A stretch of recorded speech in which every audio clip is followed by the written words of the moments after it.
All right, we are ready to go, everyone. Good evening and welcome to the November 6th Board of Commissioners meeting at 6 p.m. Please stand and join me for the Pledge of Allegiance. I pledge allegiance to the flag of the United States of America and to the republic for which it stands, one nation, under God, indivisible, with liberty and justice for all.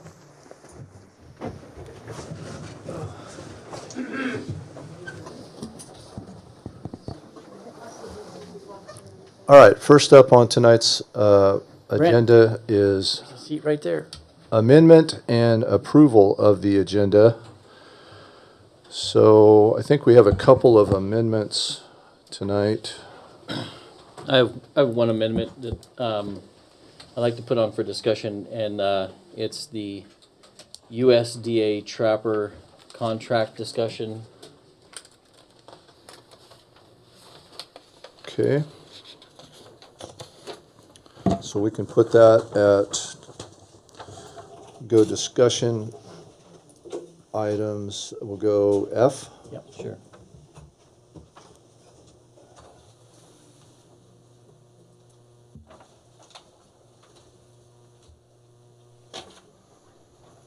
Okay. And then we need to add on consent agenda CIS insurance invoices. They exceed $10,000, so that's got to go on consent agenda. We can put that at M.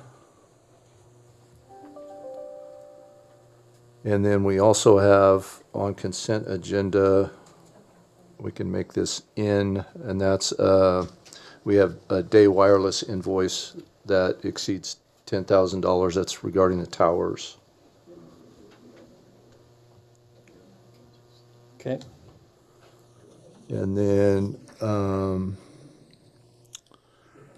Keena, I think there was a discussion item you wanted to add for the City of Lebanon. City of Lebanon, right? Yes. So, and that's discussing a vehicle. So we can put that at G, G. Discussion G, Lebanon.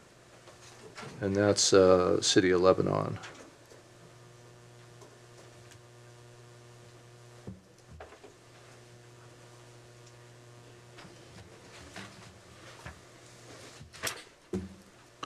All right.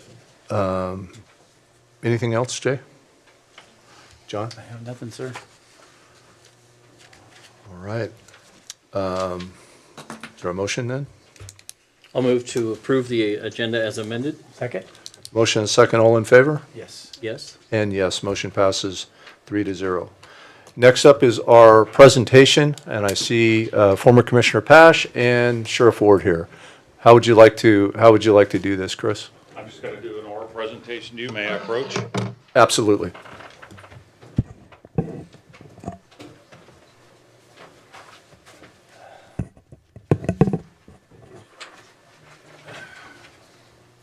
Thanks, bud. Sir. Thank you.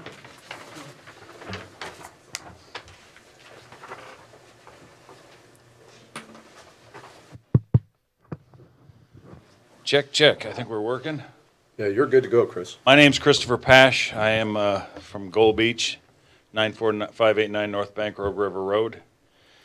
And I am here before you today to ask you to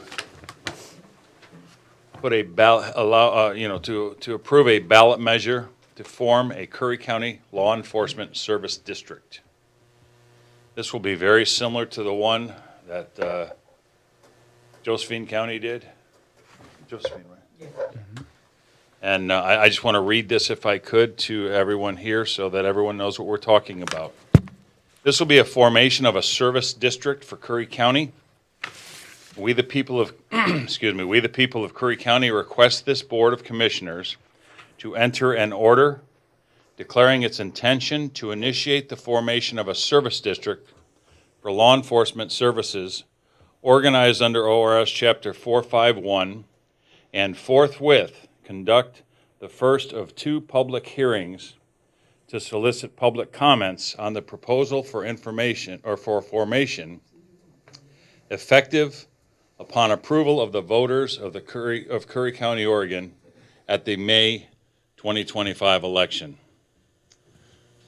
Voters in the proposed Curry County Law Enforcement Service District will be asked to establish a permanent rate limit to fund the district operations as authorized by ORS 451.547. Purpose of the district is to provide and sustain an adequate level of the sheriff's law enforcement services throughout the county. The name of the service district will be the Curry County Law Enforcement Service District. The jurisdiction and legal authority for the formation of the service district will be by this Board of Commissioners and by applicable law in the Oregon ORSs. The boundaries of this service district will include all of the territory in Curry County. Curry County Law Enforcement Service District will ask for only $1.12 per thousand of assessed value of property. That tax rate would start at the earliest date of the new fiscal budget year immediately following the election held in May of 2025. This will bring an estimated $4.2 million to the district annually. And what it will provide for Curry County taxpayers is 8 patrol deputies, 1 civil deputy, 1 administrative one administrative assistant, 2 sergeants, 1 lieutenant, and our sheriff. In dispatch,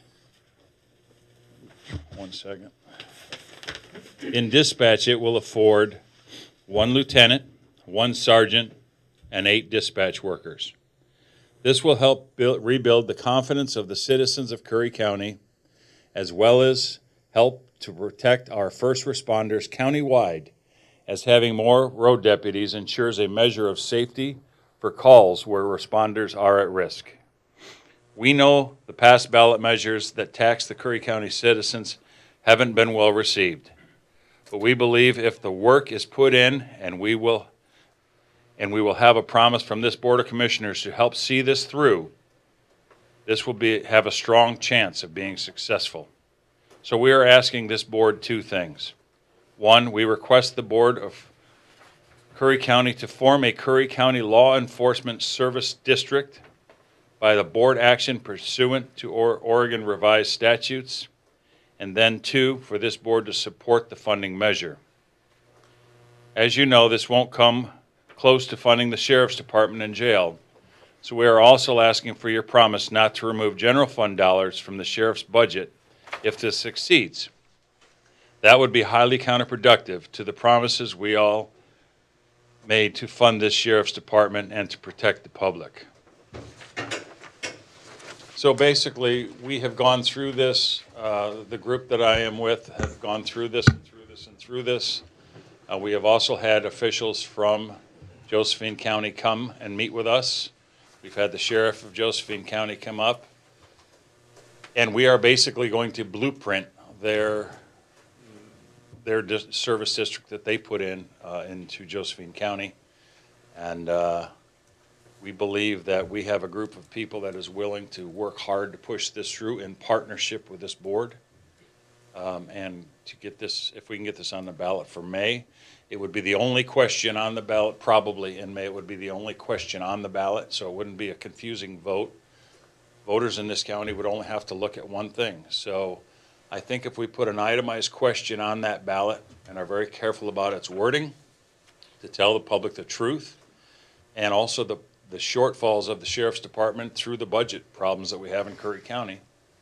It's going to be a simple question. As you said 2 years ago, Brad, do you want law enforcement or not? Do you want to be protected or not? Yeah. And rural counties of rural parts of this county, I believe, are going to support this wholeheartedly. And if we can get the city's law enforcement on board with it to help us to push it through, I think it will be a win-win for the county. And everyone that has worked on this with me, and I give them the credit. They did all the work on this. I'm just the one standing here. But people that have worked hard on this believe that we will see it through. We're not going to shove this on you and say, okay, do it. we'll work with you and get it done. Have workshops on it to get the wording on the ballot right, to have workshops to make sure that, everything is situated the way the board wants it to form this, will be fine with us. It is, as you know, imperative on time to get this going, and that's why we request forthwith to start that process. You can start the process before we form it. You can start the process. What does that look like, Chris? I mean, just Just a timing matter of wise? a couple of public hearings, for Yep. questions on it, and then once you're done with that, it's a pretty simple process. I mean, it's a lot of paperwork, and we've still got to go through the paperwork on it and get that done. But it's pretty straightforward. What would you like to see tonight? I would like to see tonight that this board agrees with us that they are willing to move forward with a ballot measure for May to fund the sheriff's department with a service district, $1.12. How does the service district work? I know there's a special district and then the service district. Almost identical. It's some special districts have their own board, service districts don't.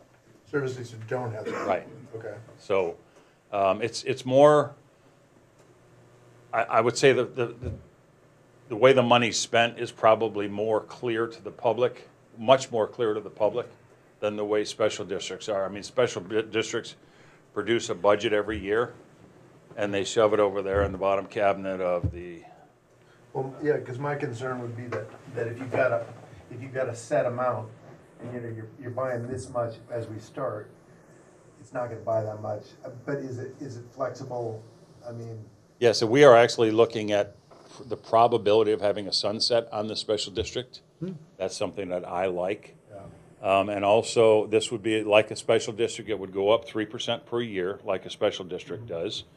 But you can also reduce it. Let's say the sheriff's department comes and they get a big the federal government just gives out a bunch of money for law enforcement, and the state, feeds that out to us. We can pause this for a year or 2 years immediately. I mean, it can be done quickly. And then you wouldn't need a vote to bring it back again. Oh, okay, yeah. So that's a big difference, I believe, between special districts and service districts, is if a special district reduces their tax rate for a year, they have to go back and get voted on again to bring it back. Yeah, so it's my understanding is special district has its own board. Right. And their funds go in as if it was a general fund to their board, and a special district, that essentially the funds are dedicated, or the service district for that service only. Because it's a service district, Yeah. yes. So I know there's some timelines we'd have to discuss, obviously, with the clerk, to see, what those look like. I would like to look at the numbers and maybe meet with you, and get a better grasp of what's going on. If this was something that the board was interested in doing, then I would say we'd probably need. Jeremy's pretty much the numbers guy on this. He's run all the, what would the $1.12 bring in and all those kind of things. Jeremy's done that part of it, so you might want to include Jeremy in that as well. Yeah, Is and that like a workshop environment, are you thinking, Jay? Or, I would think that would probably be the best. We could get the clerk so that the clerk could have input on timelines and deadlines and. Either that, or we could do a private meeting, I mean, with one commissioner, and then you could expound to the other commissioners in the next meeting.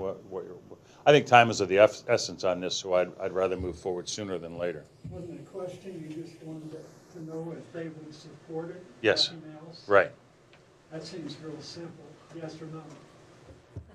I'd like to, I think a workshop where you have Keena review the numbers, that's kind of gonna be a. well, I think we need Kylie, I think we need Keena, I think we need Shelley.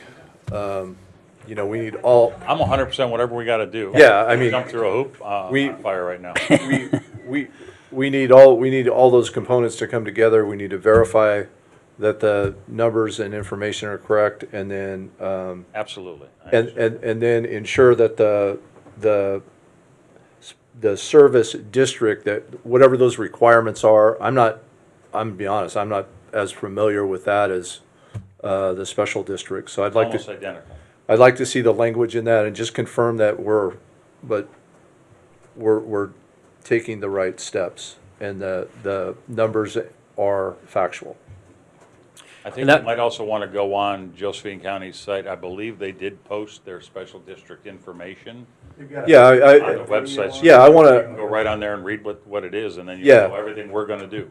Yeah, and so I'd want to look at all that stuff, Chris. I did not know what you guys were going to present tonight or what information you would have or any of that kind of stuff. So this is the first I've heard of it, other than kind of word on the street stuff. But yeah, I just want to, I need more information. So, but I think it would be, I'm not sure what would be best if we did a workshop or one commissioner meet with the other electeds that would have information and input, verify this, and then come back, and then we can make an informed decision. Sounds like a workshop would be, I mean, we can do it quick. I can do it next week if you want, whatever. Jeremy wanted to add one thing on numbers. Okay.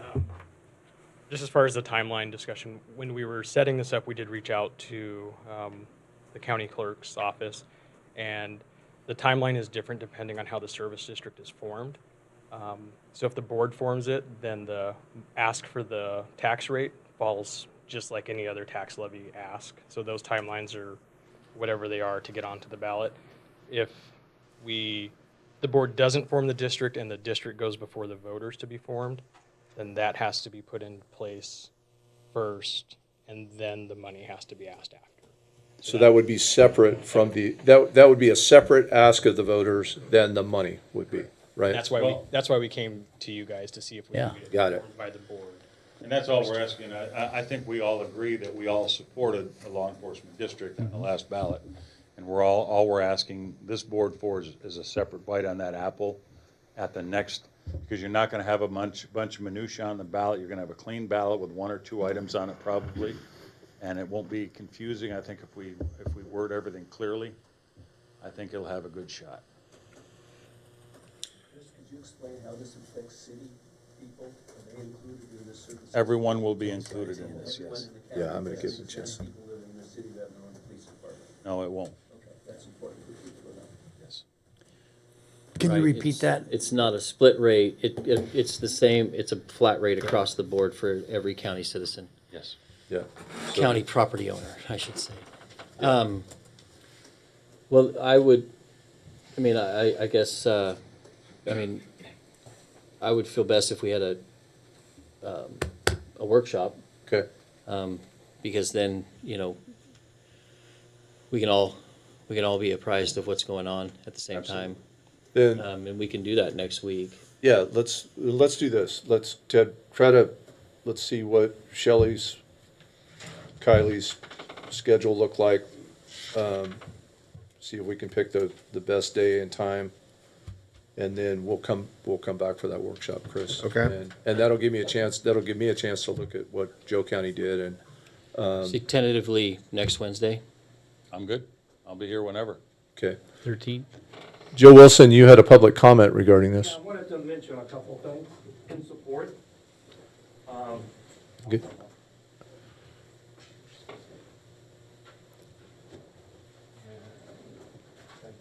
That's an awful big bag for just a couple things. Well, I got about 3 state laws Okay. concerning special districts. I've been working in communication with the Special District Association in the state. I'm probably the last. But this one's a person- service district. This one's a service district. And that, it also applies Okay. within their jurisdiction. And, the differences, there are differences between the two. I like what Josephine County, I've been involved with meetings with the sheriff in Josephine County also.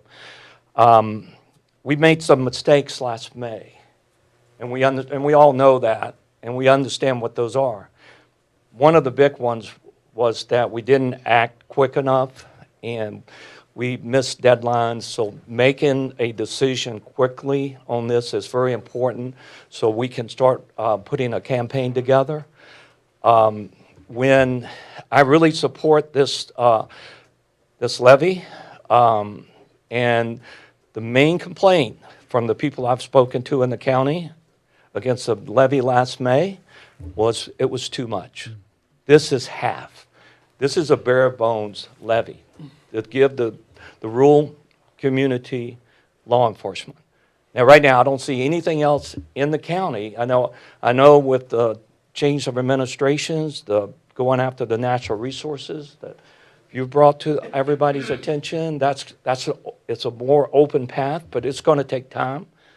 This will give us money for law enforcement, and it will be there permanently to be used for that. The other thing is transparency, another criticism. With this, it spells out where the money's going. With some of the people I spoke to that were opposing the levy last May, they were not sure that it would all get spent on law enforcement. Maybe some of it would go in a general fund. So that is cleared up. The other thing that we should realize, too, is there's a huge difference between a presidential primary and an off-year primary. I've been studying the demographics. I really feel like there is a path to victory. But like you say, we need to be getting with Shelley. We need to be getting all of our ducks in a row. We need to find our deadlines out. We can't miss any of those deadlines. There are clear things that we need to do that's spelled out in the law. And so your support is very important. I'm hoping, what else do we have? What else do we have? I'm hoping here tonight to get a feeling that you're going to do your due diligence. You're going to look at the numbers. You're going to understand what we're proposing. But this direction, so that the people working on this, that we know what we're working on, and that it gives us the enthusiasm to get out there and to continue to do that. So I'm hoping to see that y'all can give us just a show of hand that this is something that, what else do we have? Do you have anything else? And we do need law enforcement in the rural communities badly. And so that's what I had to say. I support it. Joe, I didn't look at Coos County's election last night. Did they have something on there, and what was it? They had the jail levy. They were defeated. Again, What was that amount? it was like a 60-30 type. But again, The amount, it was I a think, bad 16%. mistake for them to put that on the general election ballot. Now, I can show, if you want to sit down, I'll show you demographics that this can be successful. And a lot of, and that was the key in Josephine County. That's what woke me up to it. They put it on an off-year election when there wasn't all these other issues. It was just that. We may have something else put on. This in the off-year elections, you do see special districts go for more financing, and that is possible, but it's only going to be special districts. And I was looking at the history of Curry County in off-year elections, and the last countywide votes for all 27 precincts, I think there are 27 precincts, was, I think, in 2023. So a lot of times in off-year elections, you only get special districts that will be on just a part of the county. But this will be for all precincts. And like Ted, like you said early in the budget, that this is really to solve this problem, the solution. It's going to need to come from somewhere else than just the county commissioners. We need your leadership. We need you to stand with us and work with us to, get this to pass. But I do believe there is a way, and I know a little bit about politics, and I've been studying this real hard. I have to admit, I was hard to get on board with this because I'm just not a fan of raising taxes. But there are certain things government should do, and there's a lot of people that deserve to have law enforcement that aren't having it in this county 24/7.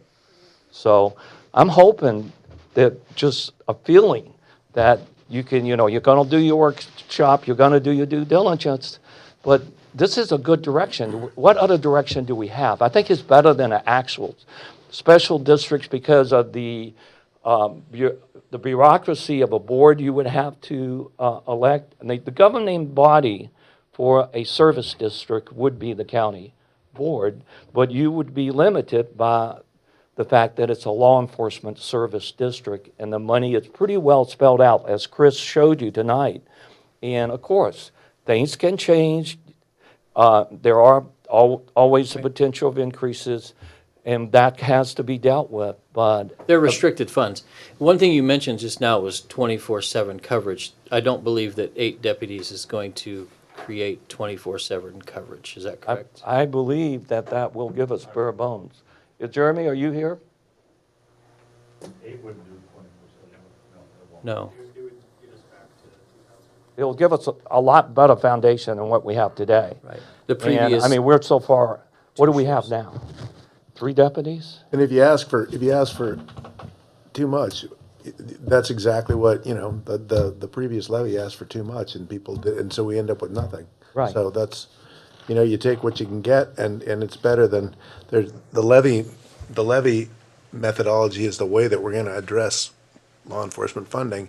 And, you know, there's also, you know, if the people that are operating under a government don't have protection, then the government is essentially not failing in its contract with the people. So that's where we are right now.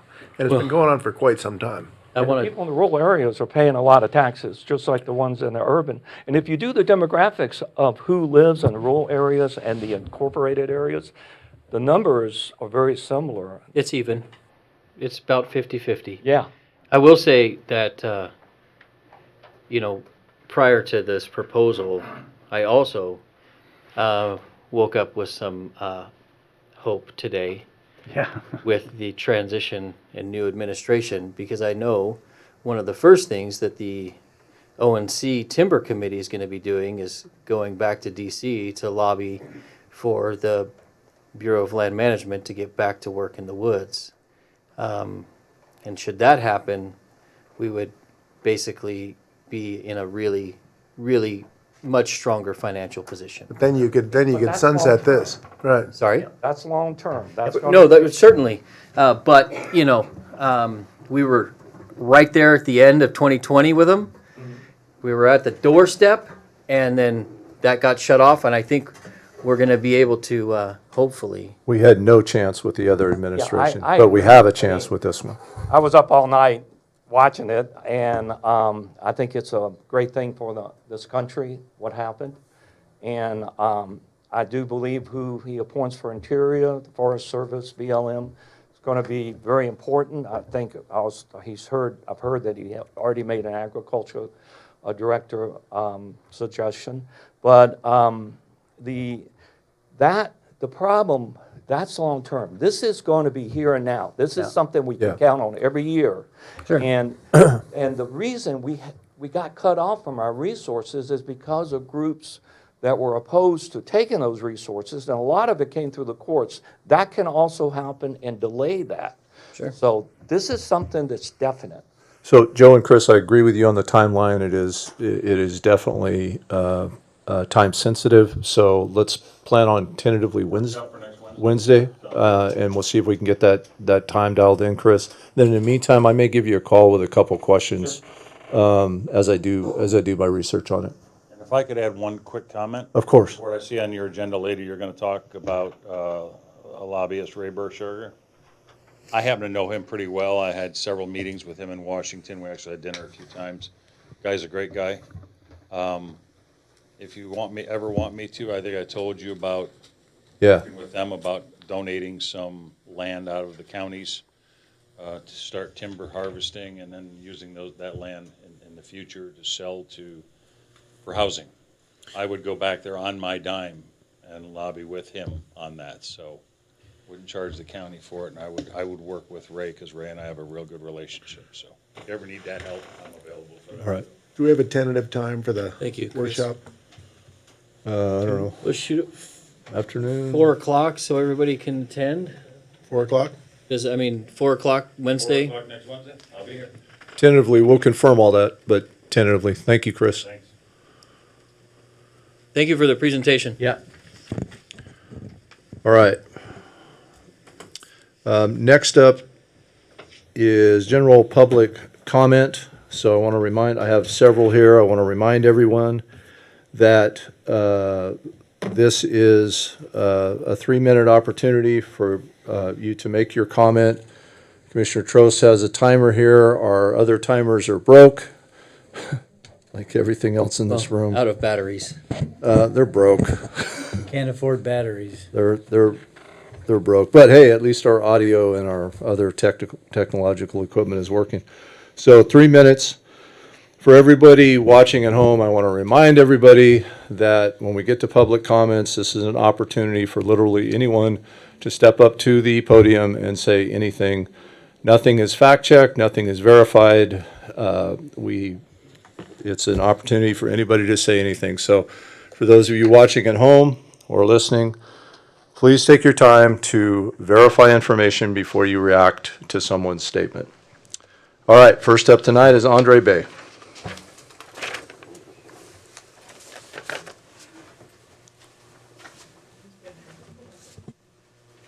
Before I start, last meeting, I left you all 4 pages of concerns that I wanted addressed. Did anybody take the opportunity? Did you? Where's she?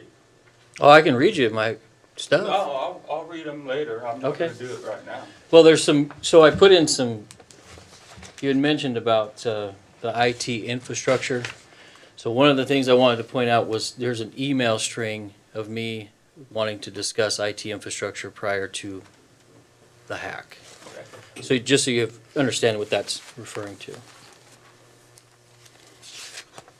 I'm going to keep your questions, though. And this is just yours or everybody's? This is yours. Is everybody filled out one? We're No, not going to do it that way, Andre. You're going to get it from Commissioner Trost. That's unfortunate.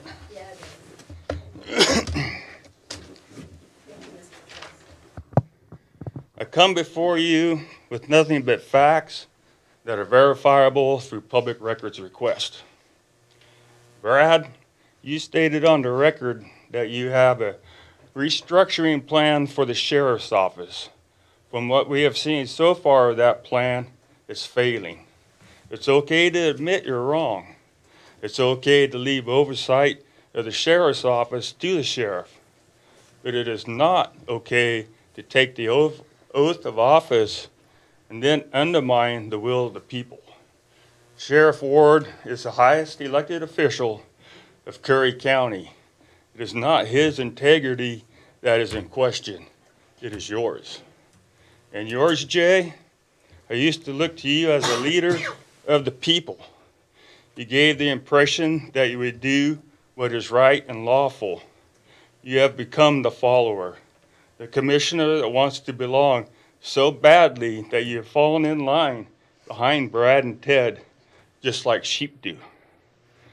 Ted should be focused on sustaining the county by managing the grossly neglected committees.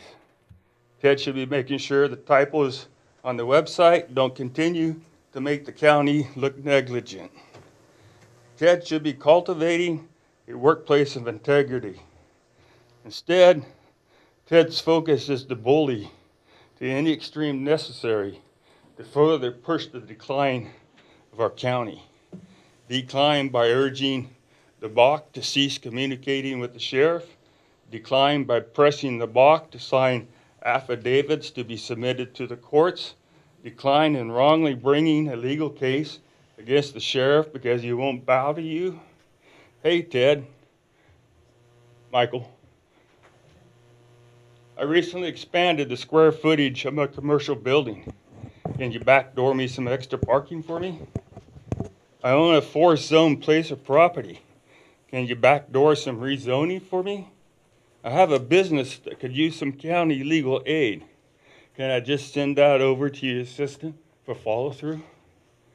As the public is fed a destructive and dangerous narrative, you seem to have forgotten what is important to Curry County: integrity, honor, and justice. The ability to recognize those in the trenches, protecting the county.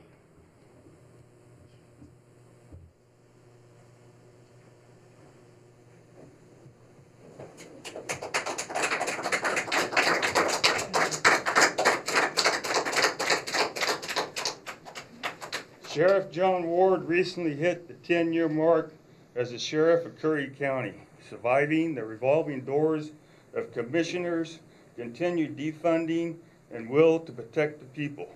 His unwavering commitment to the Constitution and the safety of Curry County is steady. Unlike the Board of Commissioners, I would like to take a moment to recognize and present this certificate of appreciation to Sheriff John Ward. Sheriff, Curry County believes in you, Curry County trusts you, and Curry County honors you. Thank you for years of dedicated service, and here's to many more, sir.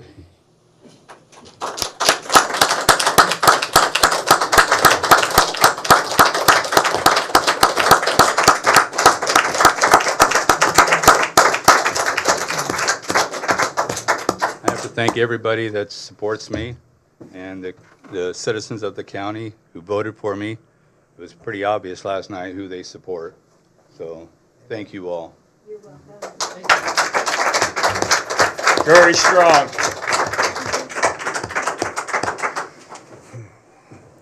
All right, next up is Michelle Martin. I will not talk this time. I'll pass. Okay. Next up is Georgia Cockerham. Give my time to Georgia. Next up is Georgia Cockerham. Thank you. And thank you, Mr. Truss, for listening and filling out the comments. Thank you. My name is Georgia Cockerham, and I live in Brookings. Before speaking on the topic for which I'm here, I want to address Mr. Alcorn's warning to the public that anyone at this podium can say anything without it being fact-checked. Considering that the great majority of Curry County citizens addressing you from this podium are projecting their thoughts, fact-checking is unreasonable. I, however, agree that fact-checking is a duty when listening to those in positions of power. Therefore, I do fact-check comments by this board, Mr. Fitzgerald, and Mr. Hollinger. And for the benefit of our Curry County citizens wanting to fact-check what I'm about to read, I will provide the source of my comments before leaving the podium. During the public comment period of the October 17 meeting of the Board of Commissioners, BOC, I spoke on the Commissioners' erroneous use of the term metric as one method to determine what level of safety in this county they decided was adequate. I'm here today to discuss a second method also used in error. I am referring to the phrase span of control.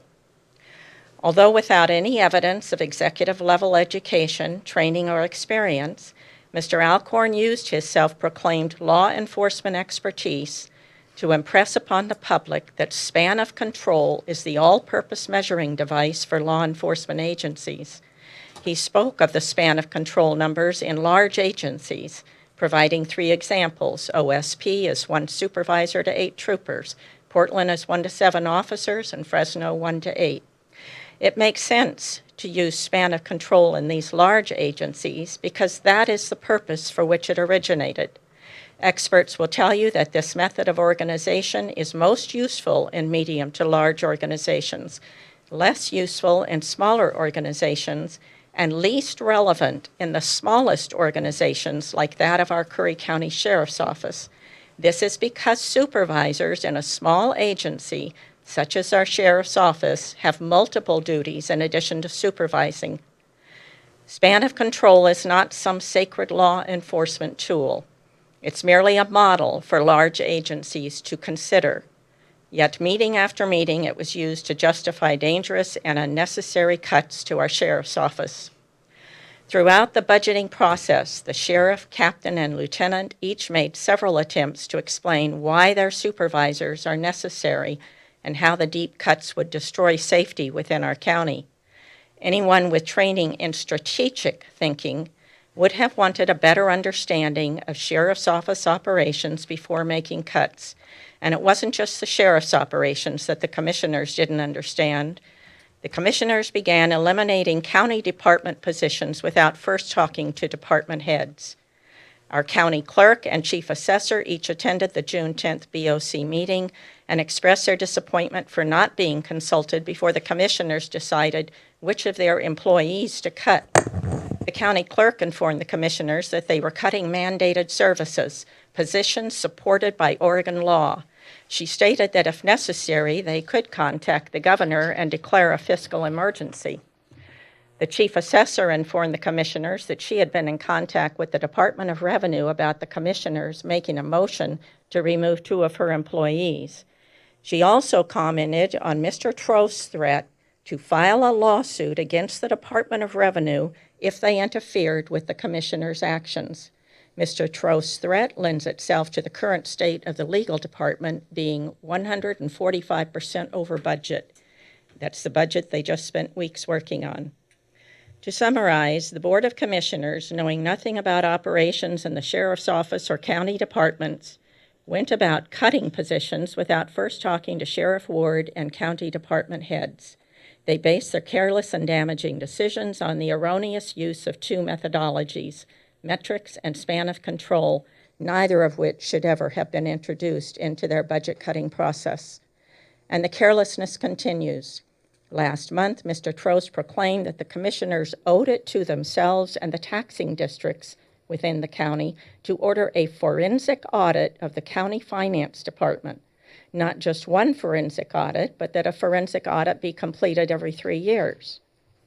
Let me explain. A forensic audit is an in-depth examination of a company's or individual's financial records to uncover evidence of fraud, misconduct, embezzlement, or irregularities. The purpose of a forensic audit is to gather evidence that can be used in court. Like the other words and phrases they've used to support their gross misjudgment, their comments in favor of forensic audits suggest that not one of them knew the meaning of that to which they all agreed. The question now becomes if the commissioners, Mr. Fitzgerald and Commissioner-elect Hollinger, think that a forensic audit is necessary now and that they'll need additional forensic audits every 3 years, who in the finance department do they suspect of criminal behavior, fraud, or embezzlement, and why allow an employee they suspect today continue working for the county until their planned forensic audit 3 years from now? To accommodate Mr. Alcorn's recommendation on fact-checking, I will quickly give you the sources of my information. On metrics at the May 31st meeting, 1 hour, 35 minutes, and 8 seconds, Mr. Alcorn can be heard thanking the sheriff and stating that what the sheriff provided was all that was asked for. September 19th meeting, 1 hour, 3 minutes, and 27 seconds, Mr. Trost asked the sheriff for information already provided. October 2nd business meeting, 1 hour, 32 minutes, 5 seconds, Commissioner-elect Hollinger talks at length about needing the information from the sheriff that was already provided.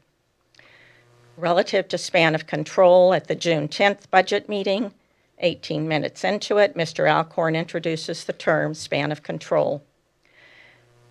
The department assessor and clerk speak about the commissioners making cuts without first talking with them. At the June 10th budget meeting, 3 hours, 3 minutes, 28 seconds through 3 hours, 8 minutes, and 8 seconds. Relative to the forensic audit, Mr. Trost recommends a current forensic audit and additional forensic audits every 3 years. Mr. Alcorn, Mr. Fitzgerald, and Mr. Hollinger all agree. They can be heard during the October 17 meeting. Mr. Trost recommends the current forensic audit and additional audits. 1 hour, 7 minutes, and 44 seconds, and 1 hour, 11 minutes, and 43 seconds. Mr. Alcorn speaks and agrees within 1 hour, 12 minutes, and 30 seconds. Mr. Fitzgerald agreed at 1 hour, 13 minutes, and 18 seconds, and Mr. Hollinger then agreed 1 hour, 22 minutes, and 54 seconds. Thank you.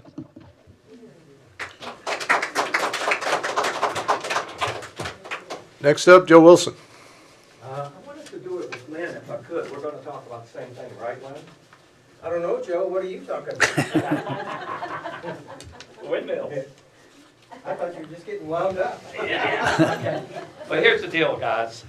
You know, we just had a vote and about the windmills in Curry County.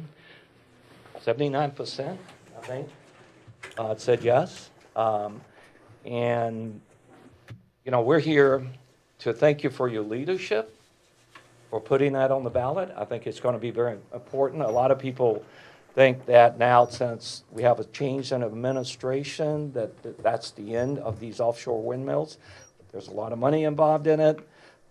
There's a lot of questions. I think that, yes, it's going to delay them, but we only have 4 years of this president, and who knows what the future holds.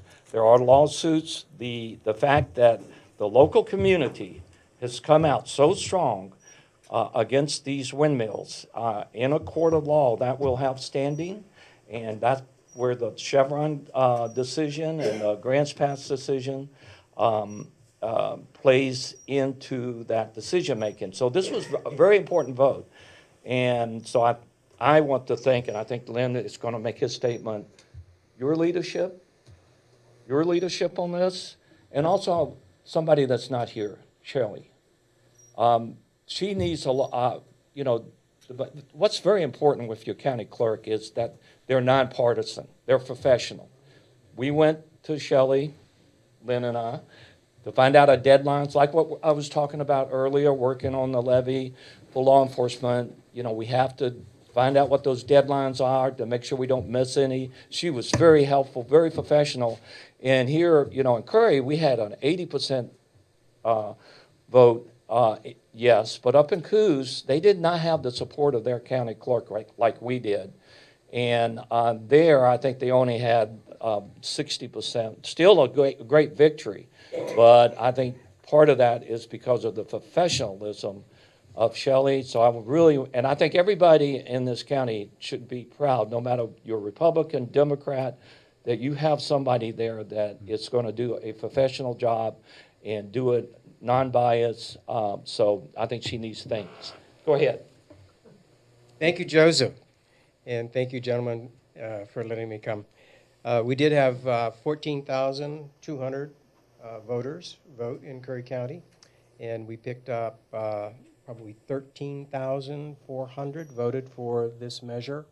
And Joe said it was 79% voted on our behalf. I think it's rounded up to 80, and so we're very, very grateful. Yeah, 80 sounds better. I know.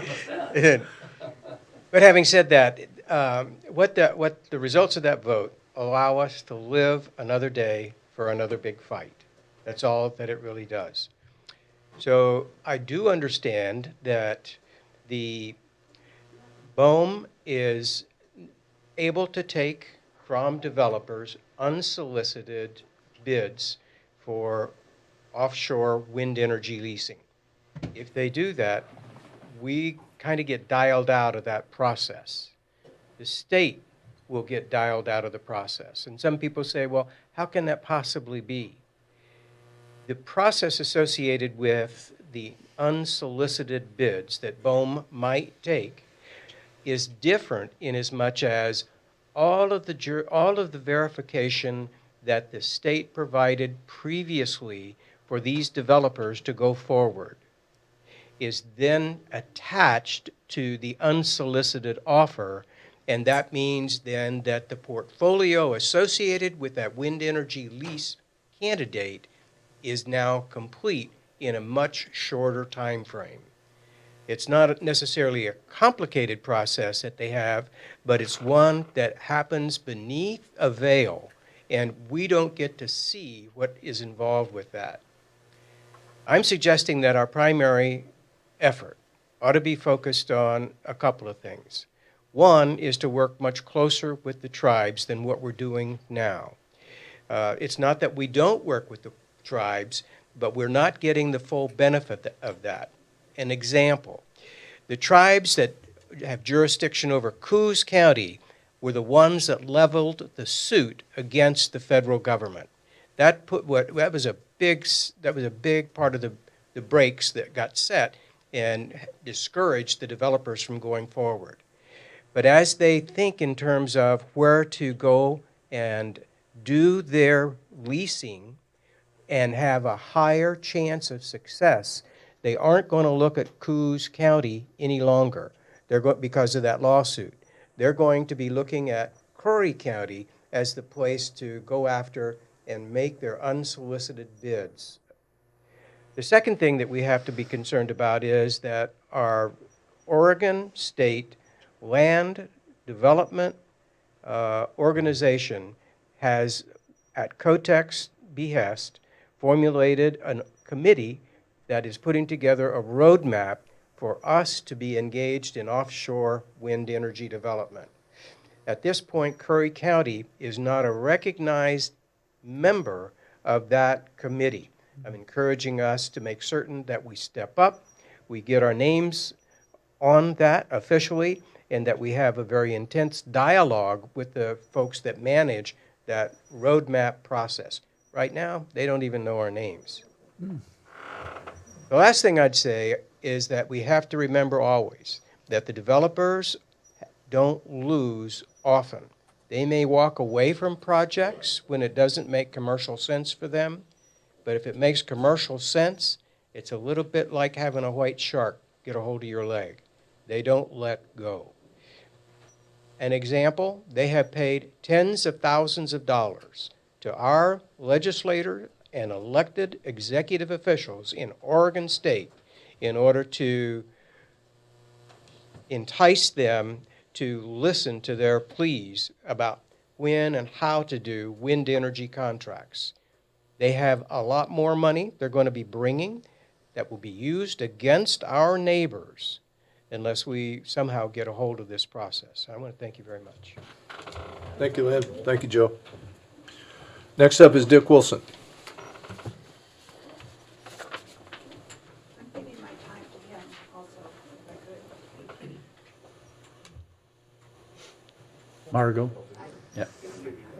You got that? Yeah, I got that. Stop that. Need to address that.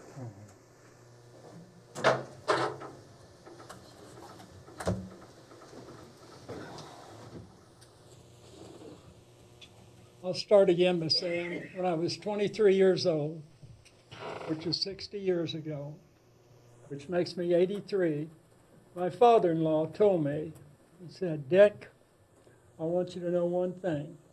The older you get, the more you will hate your government for the dumbass decisions they do. I'm going to go over some of these things, and maybe you can answer them for me. Talked to Becky Crockett today. She's a good friend of mine. She was run out of the county. That's why she quit. She had one or two people on her all the time. And you lost a good employee there. Why are we losing these employees?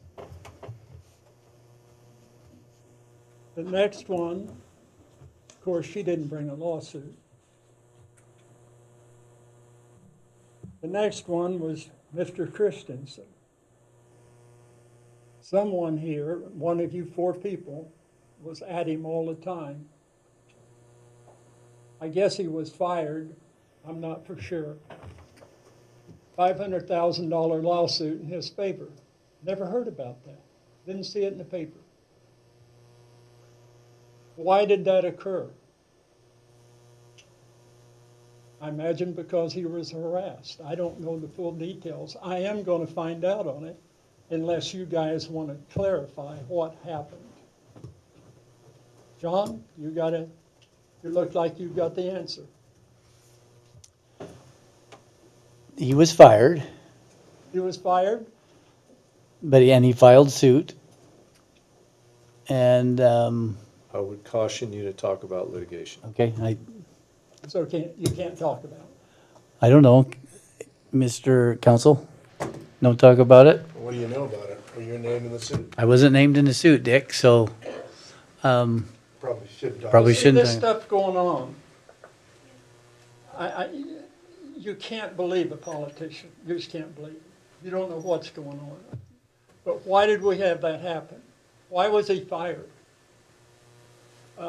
Who's taken his place? If someone took his place, are they being paid extra for that, or is it free gratis? I knew Jim Crumley, very good roadmaster, excellent. Dan Crumley. Had no problems. Was it Jim or Dave? Dan.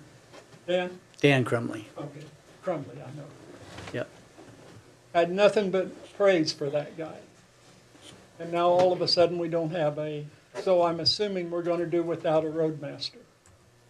That's what I'm assuming.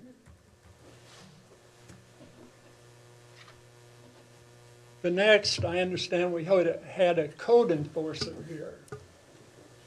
But again, to my regulations, was either harassed or something. He filed suit against either Curry County or the Curry County Commissioners. And in the suit, it was either 3 years severance pay that you guys had to pay or hire him back. Now, I understand he's on the road department now. Things like this going on is why people don't have any faith in politicians. This is one reason we're having problems with the levies. Right now, in my opinion, we don't have, the commissioners do not support the sheriff. So they won't support anything doing with law enforcement. I could see that right here when all he asked was a simple question, do you support? Well, it's either a yes or no. No answer. A lot of questions, but no answer.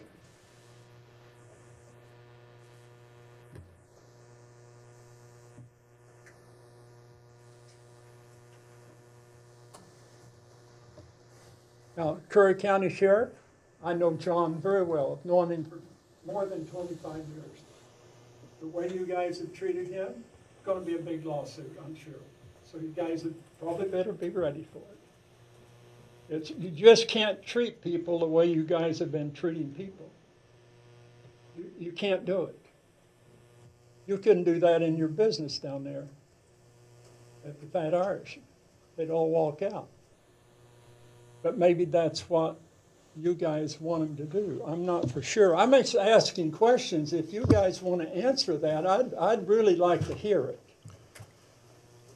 So Dick, this is a Board of Commissioners meeting, and if you want to sit down and talk with me, I'd be more than willing to sit down and talk with you any day, Dick. Answer it here tonight, though. Because we're trying to get through the Board of Commissioners meeting. It's not a town hall, Dick. That's why. But I'd be more than willing There's to. a lot of people that would Dick, like I would to know sit. these I would sit down with you anytime and talk with you about any of this stuff. And I would also encourage you to remember there's always two sides to Well, every there's story. two sides, but There are. Actually, there's three. Your side, my side, and the truth. And the truth or the church? The truth. That's 6. That's 6 minutes, Dick, so I ask you to wrap it up. Well, that's what I was trying to do, was to find some answers. I know I talked with Becky a little bit. I've never been a politician, but I was sure encouraging her to run for the county commissioners, and we might even team up. Who knows? But one thing that I have noticed here is it's a blame game. You've ever heard of the blame game? You create a problem, like the problem was we don't have enough deputies now. So you create that. And then you blame the sheriff because he doesn't have enough public safety. So all the blame is on him, is what you're trying to do. If you see the support for our county sheriff tonight, and by voting, if they didn't support him, they wouldn't have voted for him. Dick, we're well over 6 minutes now. I'd ask you to wrap it up. I'm over 6 minutes? Yeah. Okay. I will end with, when I was 23 years old, my father-in-law set me down, which that was 60 years ago, which makes me 83. He told me, the older you will get, the more you will hate your government. for the dumbass things that they do. And from what I've seen here, we've created a lot of dumbass decisions. Thank you. It's been a pleasure.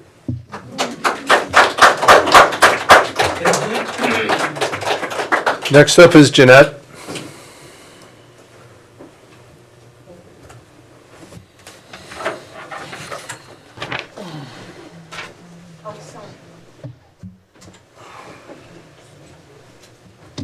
Same theme, Jeanette Peterson, Port Orford. So I came in May to ask you guys some questions about the law enforcement levy. And at the time, I told you that I thought you did a great job last summer with the IT hack and with the fires, and then a lot of the process changes you have made were really, really good. And I still feel that way. But man, have you gone off the rails this summer with the sheriff. And I'm here to ask you all to fix the relationship. Fix it. And, you know, he has the list of things, and it continues on almost to this day of the things that you have said about him. I mean, back during the levy, you all said law enforcement is going to suffer, we're not going to have as much law enforcement. And, like, you give him the budget, he makes the cuts, and 5 seconds later, you want an audit. And I'm like, we just elected, I mean, the guy just won the primary. Who doesn't trust him? I mean, sure, there might be some, but not 4,000 people that voted for him in May. Then there's the whole department organization issue. Not your lane, man, just because you've got a law enforcement background. You know, stay in your lane. And then there's the K-9 debacle, which really, you know, it would have been probably a whole bunch better, and in the case of the audit, if you went and talked to the guy, instead of just sitting here and smear it, frankly, okay? And then there was the soliloquy, Mr. Trost, about the dereliction of duty. He didn't go save a 15-year-old that apparently the Brookings Fire Department was already saving. And yet that's in the paper, it's in here. Not as many referrals to the DA. That's what you told us to expect. And most recently, he's soliciting people to come in here and advocate for him. I haven't talked to him or seen him until tonight, since May. He didn't ask me to come in and say anything. And then the statistics. I'm like, your website got statistics on there for the Sheriff's Department. Great. Mr. Alcorn, they're not up to your standard. I don't think they're for you. I think they're for us. Okay? And so, can you just stop picking at every single thing having to do with the Sheriff's Department? So, I checked the election results this morning. More people voted for Sheriff Ward in Curry County than the number of Curry County people that voted for Donald Trump. And that's saying something in this case, I'm telling you. And last, I want to thank all of the people who work in the Sheriff's Department, because I believe they are working really long hours to make sure that we have as much safety as we can. And so I want to thank all of them. And I really want you to just get along with the sheriff. And Mr. Herzog, you're excused from all this because you've been the one person that has treated him as a partner and with respect. He works for us, not you guys. Thank you. You guys work for us. And you guys work for us. And you work for us. It's a movement. All right. Next up is consent agenda. Move approval as amended. Second? Motion and second, all in favor? Yes. Yes. And yes, motion passes 3-0. Let's see, next up is discussion action items engagement letter. I've got modification for that. Here's the engagement letter. Pass them around.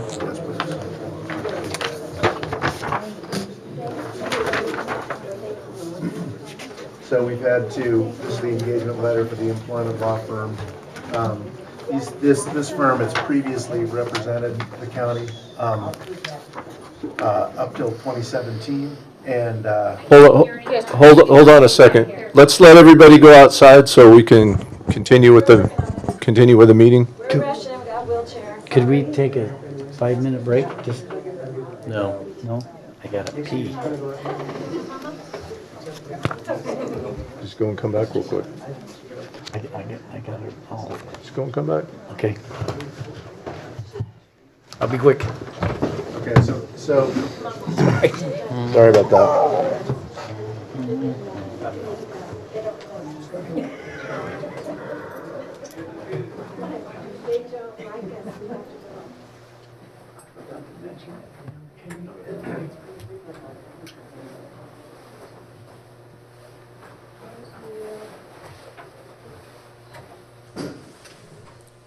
Go ahead, Ted. John can catch up when. Okay, so anyway, this is the employment law firm that will be dealing with the issue of outside lawyer directing my employee as to how she's supposed to comport herself. The law firm itself has previously represented this county up until 2017. They have a big background with us. They're very effective. They also represent other municipalities around here, and they have previously represented us in our union negotiations, and I think that it's very important that we've got Keena now here who's very experienced in that, but I'd like to have Keena have a little more backup, and this group will be able to help us, because as we go forward, we are going to need to address both union contracts in detail in the next couple of years, and I want to be ready to do that, and I want to be able to. That's the way that we actually rein in expense. We don't just we can't imagine fixes, and money doesn't grow on trees. Right. So this is the way that. Anyway, it's a good opportunity right now, and we actually need them so that we can respond, and my employees can continue to work unhindered. Okay. Discussion? So My understanding of this group is they're extremely professional, very effective. So I think that it'd be an You got modified expenses on the letter there, that it went up a little bit, but I'm trying to find where to put it. the added resource and having on a retainer is I think is smart. Okay. John, anything? And we're gonna hire them for what now? Sorry, I had to get up and leave, but We're gonna hire them for a personnel matter that our county was, our personnel director was contacted by an attorney of a county employee that directed her as to how she's supposed to comport herself going forward. That's unacceptable, and so it's a personnel matter, so we'll be moving forward with that. but we can't do it. I mean, you can't do it? No, You're I- kind of exempted, Conflict of or? interest. It's a conflict of okay. interest, but also. CIS can't?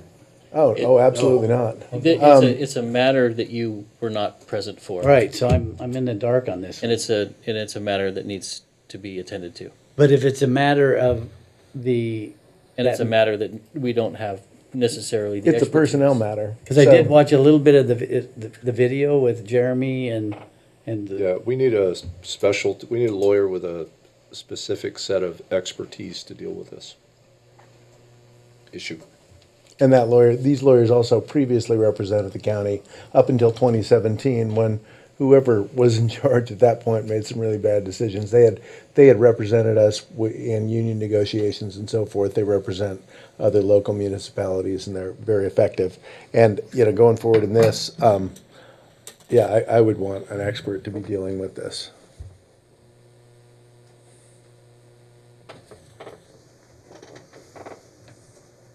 I'll probably vote no. but I'll move to approve Second? the contract with local government law group. Okay, I'll second it. So a motion and a second. All in favor, John? no. Jay? Yes. And I'm yes. So motion passes 2-1. All right. Let's see. Next up is B, which is a request from Coos County for a canine patrol vehicle. So, who's got info on that one?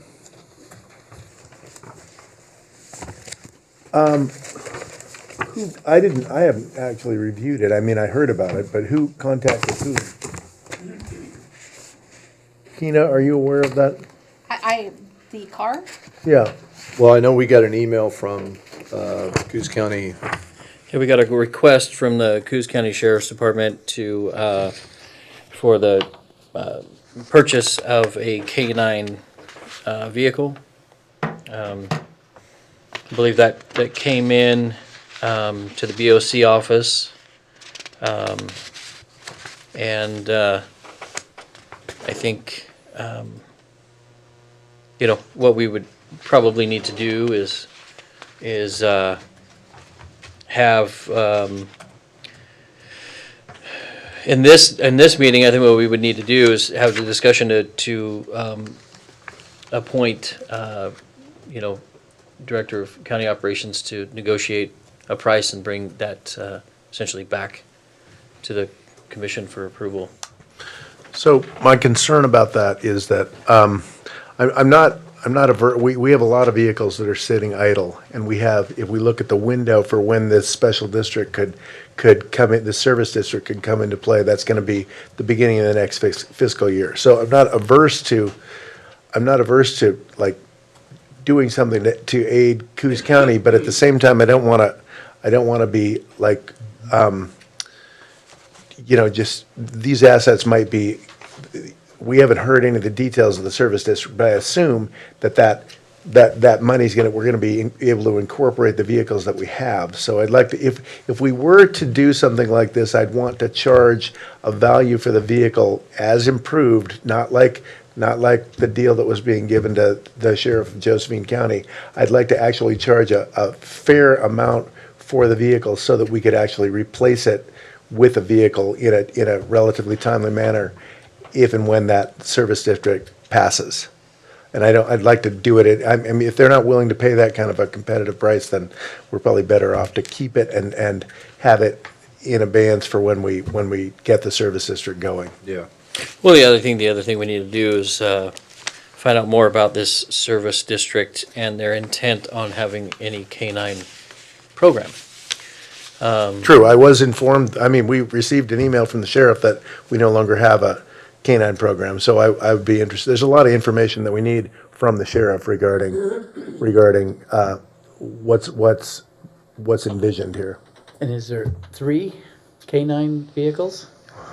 At least, It might be 4 now. Okay. yeah.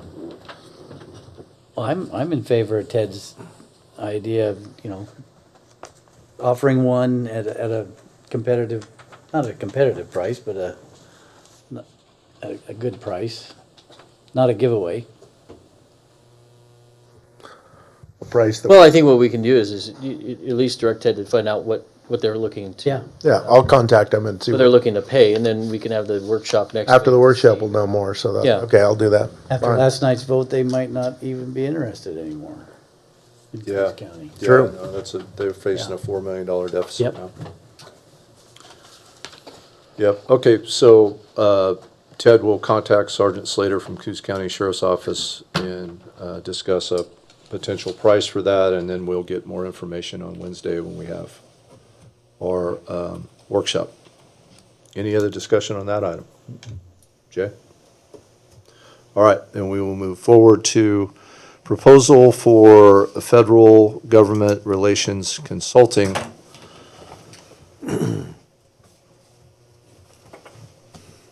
And that's, what was his name again? I can't remember. Ray Bushiger. Ray, there you go, Ray. And he is a very effective lobbyist. I've worked with him before at the Port of Brittany's Harbor. I think a lot of people have worked with him. I believe that the concept here is a good one, that we what we're dealing with here is we just spent a bunch of tonight hearing about a proposal that may generate revenue for us. And then we've got hope with ONC counties. We actually have a lot of things on the horizon right now that we're going to probably need help from Washington DC if we can get it. We need to look for funding sources and in a big way. That's one of the reasons that we're underfunded in many of our departments, including the Sheriff's Department, is because there has not been adequate effort made in developing and seeking out grant monies and so forth over the years. So I know that we've committed to doing that and we're working at it, but when you're working with a professional group like this, it will be much more effective. Now, the question is the expense. The expense, and that's So- 5,000 a month. Right, so let me kind of touch on that. So, I went up and I was invited by the Coos County Commissioners. They were meeting with Ray 2 weeks ago, and they invited me up to come talk with them. And some of the things that I learned is that on a fair average, their investment has had a 10-time return. And I'll give an example. Last year, Ray was able to secure for the county directly $600,000 for the Sheriff's Department and the DA to digitize all their records for long-term keeping. And so, he not only does he work to help assist the counties, but he also works directly with the ports. I know up there he's done an incredible amount of work on infrastructure. I think it's close to $4 million on infrastructure that he's gotten Coos County as well. And one of the things is we face very similar economic obstacles in terms of our tax rates. And also in terms of our industry. We have very similar industries: fishing, timber, tourism, are kind of the top three. It would be extremely advantageous to be able to have Curry attached to some of those bills that he is able to get Coos attached to, and vice versa. The other thing is that they use economic development dollars to pay for his services, which because it's econ dev, it's economic development, and so I think there's a window there where we can also use econ dev restricted dollars for that purpose. And with that, I mean, one of the things I would want the commission to kind of entertain is we, as we are in a financial struggle, right now our TLT tax is 7%. However, all of the counties that surround us is at 10%, and it does not require a vote to get to 10%. It requires an order because the levy, the tax levy, has already passed. So. Just an order from this board? Right. And so to put it in perspective, a 3% increase in TLT tax for the county would result in an additional $812,000. 30% of which would be able to use for general fund, which is roughly about $372,000. So I think that's something that we also should be considering as, I don't think it's ever going to be deterring tourism and travel because it's very much apples to apples to our neighbors. And I don't think that people travel here for a 3% discount on their TLT tax for their room. Just my observation. So I think there's a way, but how I see this is a seeding program. It's going to cost us some money up front, but annually we're going to get more reinvested in the county than it's costing us to invest by 10x on average. So to me, it seems like if we had an opportunity and we had a grant out there and we only had to provide a tenth of what the grant returned, I think we would all be like, absolutely, no brainer.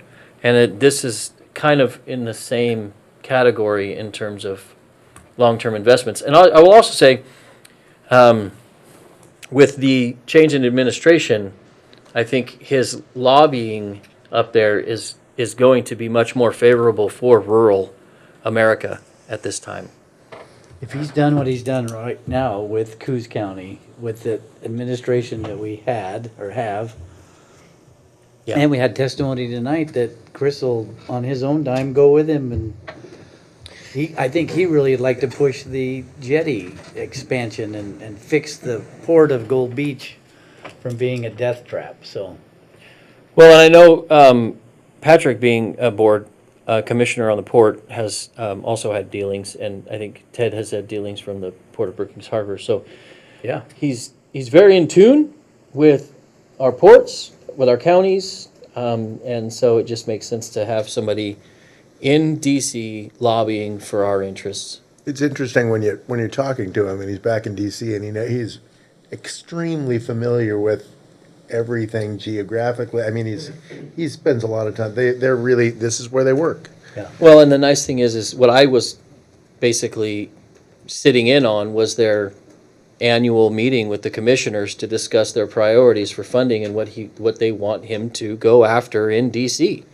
So he comes twice a year, I believe it's twice a year, to the county to meet with the commissioners, to give a brief of what's going on and also what the opportunities might look like in this upcoming legislation and whatever bills are being passed. So, Yeah, we had a good conversation. I say we, Commissioner Hollinger was with me, and we had a good conversation with him last week, I think it was. I mean, the concept is great. I think the value add is there. The question is, how do we pay for it?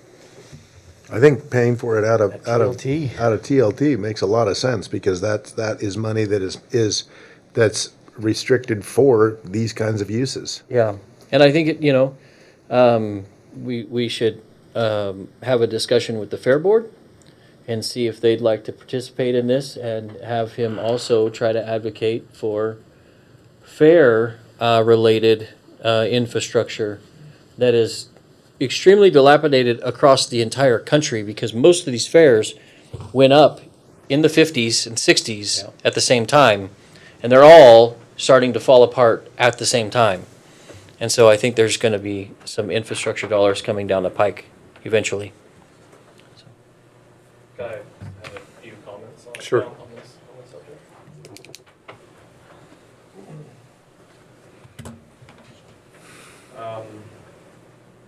Yeah, so the meeting I sat in on with Brad, and we discussed this with Ray and his assistant Madison, and it was a very nice meeting.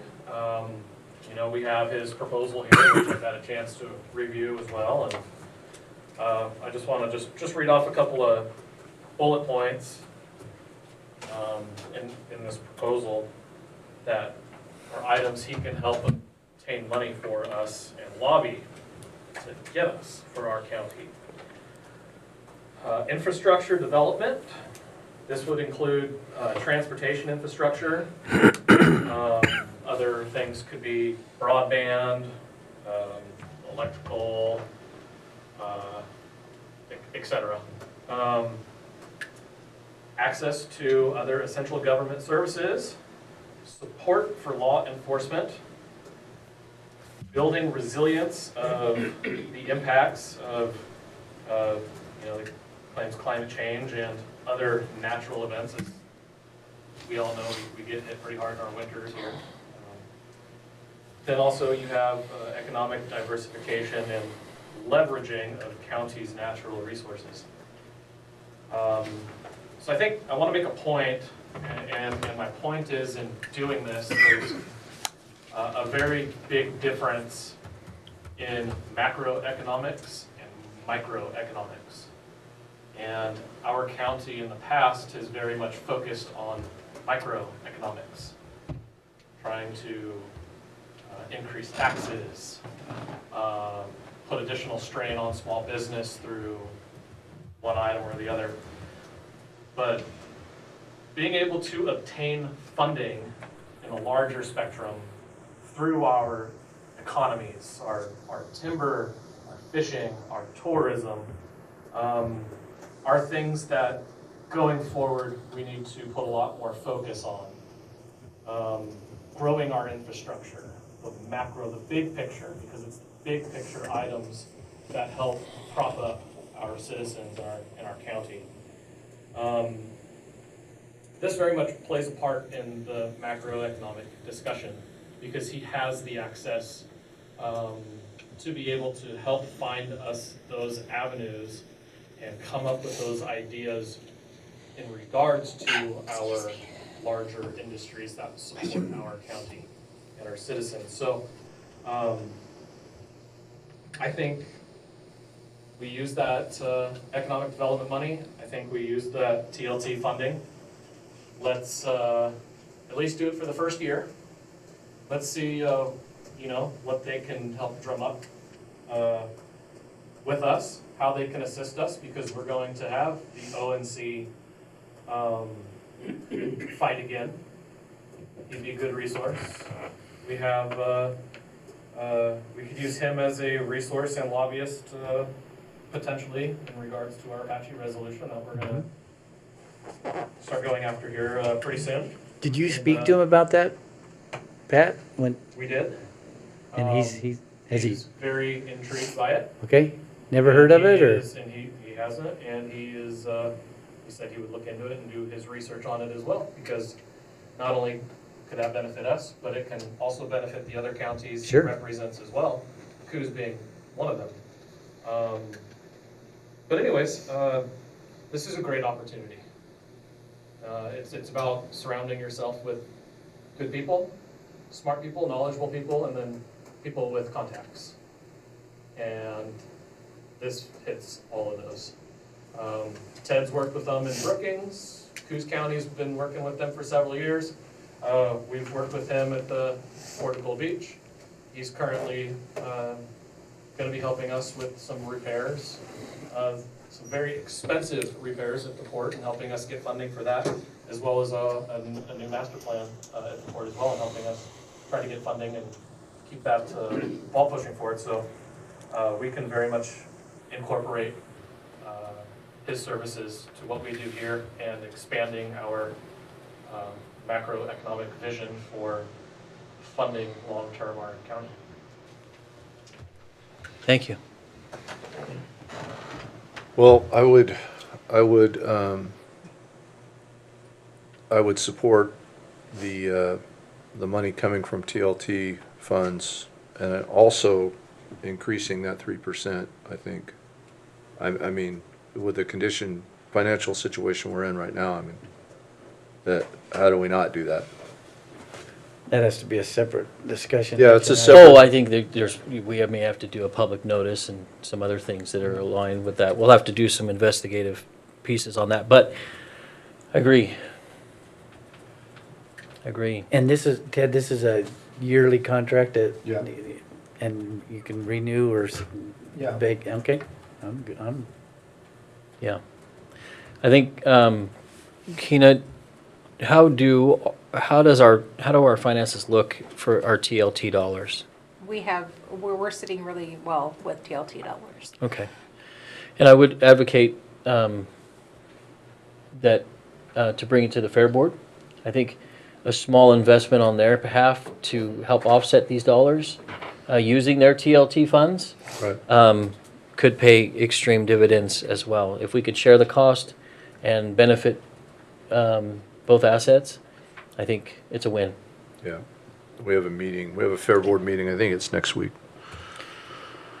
Next And week or the week after, I It can't. would be good to get a retainer with them before they start pushing legislation in the spring. Mr. Chair, I'll make a motion to approve the proposal for consulting services. I will second that. All right, motion and a second, all in favor? Say yes. Yes. And yes, motion passes 3-0. All right, next up is county office closure. So, I think Keena had this one, Ted. oh, you wanna do it? Okay. Jumping on my bandwagon here? Okay. I'm gonna get credit for it. Says So Natasha Tippett's down here at the bottom. historically, county commissioners have granted the day after Thanksgiving as a paid day off. So I would like to present that to the three of you to see if you would approve November 29th as a paid day off, which is the Friday after Thanksgiving. Yes, traditional, I think we've done it. I will move to approve the county office closure with a paid day off on November 29th, 2024. I'll Yeah. second that. And it's well-deserved. All right, motion and a second, all in favor? Yes. Yes. And yes, motion passes 3-0. Next up is a purchase of 2 trucks by the road department.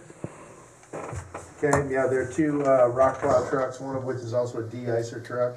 The de-icer that we've got one now, but it's very corrosive and caused the bed of that truck to completely rot off. We do, it's hard to believe in Curry County when it's not winter, but when it is winter, it's really winter, and we use that truck a lot. And we use the plows a lot too, not just on snow, but I mean, the rock trucks are really helpful for slides and so forth to get a lot of work done. And these would be replacing 2 2006 trucks that we've long depreciated out and run past their useful life. I applaud the guys at the road department for keeping things together and working them as well as they have been, but it's been a challenge. And you know, when I first got here, that the first year, I remember we had snow, and all of the plows were down, and so they were, you know, we picked it up the next year by having a better maintenance program, but it was still a real challenge to get it done, and we dragged those trucks as long as we can here. The ones we have now, how old are they? 2006. 6? Yeah. So I'll make a motion to approve the purchase of 2 F-550 rock plow trucks. Second? All right, motion and a second, all in favor? Yes. Yes. And yes, motion passes 3-0. Next up is F, that's an added item, and that's the USDA trapper. Jay? Yeah, so Philip is here. Philip, would you like to come up? Would you like to talk about the trapping program? You want to take a moment? Yeah, sure. So I apologize. I meant to try to get this on the agenda. And I know we've been talking about the trapping services and that contract. Paul Wolf and Philip met with me last week or the week before last. They sharpened their pencil and came up with a proposal that's about a third less than their original proposal. And so it's, you know, I wanted to give him an opportunity to explain what the USDA is doing in terms of trapping. And I'm putting you on the spot because I didn't tell you beforehand. Well, we met the same week. I met with him the same week that Okay, you did. good. But John may not have. I talked to him today. He had a. I'll do my best at winging it. So, There you go. We all do. Well, Philip Weaver, I'm a second generation wildlife services. It's a passion to me. We're here to help mitigate any human wildlife conflict, which is on the rise. I presented to you guys some paperwork about, I think it was since 2022, of the current rise of, I mean, it's not just a gradual rise, but it's a big jump. It's doubled. It's doubled, and places where they're having these issues is a real concern because it's close to home, it's close to town. It's only gonna get worse. It's good to have a guy like me in place, not to toot my own horn, but I'm good at what I do. The one thing is I know sometimes it's hard to get somebody in an area like this that's a professional at what they do. You kind of grab what you can, and you're really lucky to have a guy like me. And it's not just, it's just not like when you're having a wildlife-human conflict, a lot of people are hesitant about calling you because they know the ultimate of the animal. Well, we're very diverse. The one thing we are trying to change our brand, that we're not just a killer, but we come in and say a person has a bear that's getting in their trash or in their apple trees. A lot of people are like, well, let's just get rid of it. Well, we want to give that animal a chance to survive and make both parties happy, and we can do that. It's a very good program. It's a very effective program.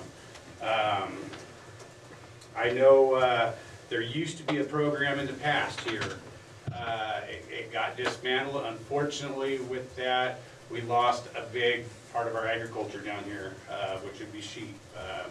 I know that you guys touch, like Ted, I think he lives up on Carpenterville Road. There used to be probably, from what I've heard, right around about 10,000 sheep up there. Yeah, we ran a lot of sheep up there, and we all had to go out of business because of the coyotes and the cougars. Right, and it's, well, now people are switching to cattle, and well, there's still the problems with the cattle. I mean, you got your bears, you got your cougars. We don't got wolves yet, but it's not just a matter of time. It's just a matter of when. We have visiting wolves. We do have visiting wolves, and it's it's really good to have somebody there that's professional, that has the training, that's on top of these situations. And one thing I do is I do continue training every single year. I got several hours of working with ODF and W. I'm part of a WARP training, human wildlife animal attack training. Not that it's going to happen, but if it does, we want to be prepared. And it's not just like a fatal conflict. It's any human health and safety issue. Say you open your door, bears get in your trash can. And I had a lady that called me that was very concerned about 1 o'clock in the morning. She wasn't very good at taking any advice, and she was opening the door and going out there and yelling and screaming at the bear. And all it takes is the wrong one, and it just, grabs her, you could hire somebody that would come in and try to take care of a problem like that. Are they gonna get the correct animal? Maybe, maybe not. I'm very good at what I do. Like I said, I do have an experienced set of hounds for human health safety situations. So when a problem like that does come up, I will be very effective in getting the target animal. But yeah, any other questions for me, like about the program? I don't have any. I'm sorry, I could ramble on about the program forever. And Well, last time you were here, the night before I talked to you, I saw a big male bear up Cape Ferrello. And then today you're here, and last night I saw 3 on Carpenterville. He's playing. just the way it happens. I don't know. Show up animals just. Maybe he's bringing them in. He's putting them. Two cubs and mom right in the middle of the road last night on the way to dinner. Yeah. So yeah, you're definitely planting the bears. Uh-huh. I just want to say that when you have one of these USDA professional trappers, it's in my experience, and this is one of the things I have experience in, they can identify a problem animal, and it's amazing how effective they are at going in and extracting that particular animal. Yeah. So, how a lot of this was brought to my attention was I had a couple of different ranchers reach out to me and implore the importance of the trapping program to the sustainability of their ability to have livestock. one individual had to basically pull all of their lambs in and put them in indoor corrals and start feeding hay because of the predators were taking them out and destroying their flock. So, you know. No doubt about the need for it. Well, Absolutely, but how do we pay for it? That's always what it comes down to. It is, and you know, one of the things that so to me, part of the sustainability of our county economics is livestock, right? I like where you're going. It is livestock, and I know in North County, the farmers and ranchers up there have a co-op, and they have their own trapper. And so, you know, there's a couple of different routes I think we can look at. We could look at trying to help supplement or build a co-op down here that the county participates in to assist our ranchers on this from Central Curry down. Because the one up north is grandfathered in. Right. They receive they created the co-op back in a time when they were receiving federal offset funds to help alleviate some of those costs, but they also pay into it. If I'm correct, I think that right, and they're grandfathered into those shares. Yeah, shares. That's what they're called. You know, so there's that. You know, the other piece of this is you know, farming, ranching, 4-H, etc. Also timber. Timber. I mean, the big problem, a very incredible expense for every timber owner that in our area is bear damage to the cambium layer of Douglas fir trees and redwoods and. They can kill up to 30 trees a day. Yeah. And when you get a hungry bear in a stand of reprod, it can do. I think one bear did $150,000 worth of damage to my mom's place over the course of about 2 years. And on a study they did where if you're driving along the road, you say you see 1 or 2 or 3 bear peels along the road. For every one you see, there's 15 that you don't see. Right. Yep. Sure. So, and the timber companies do have a contract. Is that correct? Correct. Yeah. The timber companies do have a contract, but our local ranchers, farmers, and then also just human safety interaction do not. And so I guess the point that I'm making is I know we're not going to be able to figure out the answer tonight, in terms of financially. But I think it's one that we should invest some effort and time into trying to figure out. The cost right now that's being proposed by the USDA is $60,000 a year. Well, and I want to caveat this: it's not to exceed $60,000 a year. So we only pay for services that are rendered. It's not a contract paid in full. Gotcha. So, you know, some years it's going to be less, but it's just not to exceed that amount on an annual basis. So maybe what we can do is, you know, work with Kina, see if there's a place in our budget where something like this fits. And then we'll have to be brutally honest when we get to that. I mean, if we can try to figure out a lane where we create, you know, we have a co-op where the county contributes into the co-op with some of the ranchers for the human safety interaction pieces. And, you know, we're able to do that. I think there's an avenue for that. But it's something I think that was voiced to me that is very important, and I can see its importance on a regular basis. Private timber owners can't necessarily afford it like private timber companies, you know, and so having that option for guys, for timber owners who are you know, they're harvesting 100 or less acres as opposed to 100,000. You know, so. And those timber producers, we also probably could work for funding through them, you know, the smaller timber producers too. Yeah. So, So what I would do is I would ask that we continue to work together. Let's try to get this sorted out. But I think we can't leave you hanging. So I think what we need to do is, you know, set maybe an end target by the end of the year. Either we know or we don't. And if is that something that works with the USDA? I really couldn't speak for my supervisor. Yeah. Unfortunately, he wasn't able to be here, so I don't want to elaborate on something. Okay. I wouldn't. Where's he at, Phil? Where's he out of? He's in Roseburg. Roseburg, okay. Right. Yeah. Close. And he's got so many irons in the fire Yeah. right now. You know, like I say, I know he wants to be here. Yeah. Well, Phil, I'm not a fan of relocation. That's the problem we're having with cougars and stuff, because the mamas kick the little ones out and they move to town. Anyway, so I'm not in favor of relocation, bears or cougars. And do you ever hear of any grants? I mean, is that USDA? There's always USDA grants.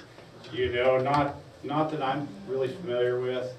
Yeah, I'm not a. Okay, well, I guess that's something we could look into. Well, work with Paul. We'll try to set a date for us to have an answer by the end of the year. At least that gives you a ramp on understanding where we can and can't go financially, and gives us an opportunity, because we're going to have to do some supplemental budget work. Obviously, you heard today there's this other thing going on, so I think it'll give us a much clearer path on what we can and can't do. Okay. Okay. All right. I appreciate it, Jay, Brad, and John. It was a pleasure meeting all you guys and Ted. Thanks for coming. Yeah. All right. Thank you. Thanks, Phil. Thank you. And remember, you're gonna get me Jeff Brent's book. Yeah, no, I got to work on Kay on that. Okay. I know she only had a couple of copies left, so. Jeff Brent was the first one of these USDA guys that I ever met, and I think I had three dead sheep out in the middle of this pasture, and I called and they said, we got to talk to this guy. And I'd had really bad luck with these hunters all my years, all my life, and this guy comes out. This big tall guy walks out, and this is the kind of person you just have no confidence. I just didn't believe this would work. He walks out, he just kind of looks around, and he goes, I thought it was a coyote, and he goes, it's a bobcat. Well, it's not. It's a bobcat and two kittens. And he set 3 traps, and he caught them all that night. It was amazing. I don't know how he knew. I still don't know, but he's magic. He's an incredible guy. Well, I'll work on that book for you. So. Okay. Thank you. Thank you. Next up is G, and that's the City of Lebanon request. Kina? All right. So, as I reported at the last Board of Commissioners meeting, we had our audit with ODOT.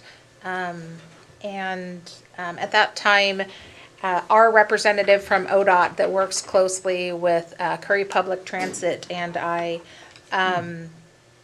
brought to my attention that the City of Lebanon is in need of a passenger van. And Curry Public Transit has one that is our asset that is parked down there that they are currently not needing. So Jennifer Boardman then, got some little more information and sent it to me. So they're in need of a loaner vehicle to help them get through until they can receive replacement vans of their own. They're waiting for funding in order to do that, much like other transit districts.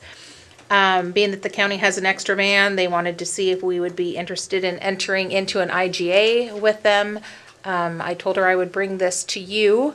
And if this is something the county is interested in, then I can work closely with Ted and the city to work on an IGA and an agreement for them to use that van and not just have it sit down there. Well, we got a bunch of vans. Yeah, I support that, Kina. So, You just need a consensus to move that forward. Yep. Yeah, I support that. Me too. Done. perfect, thank you. All right, that concludes discussion action items, and next up is number 7, public safety update, and no one is here from the sheriff's office. So we'll move right into number 8, Director of County Operations update.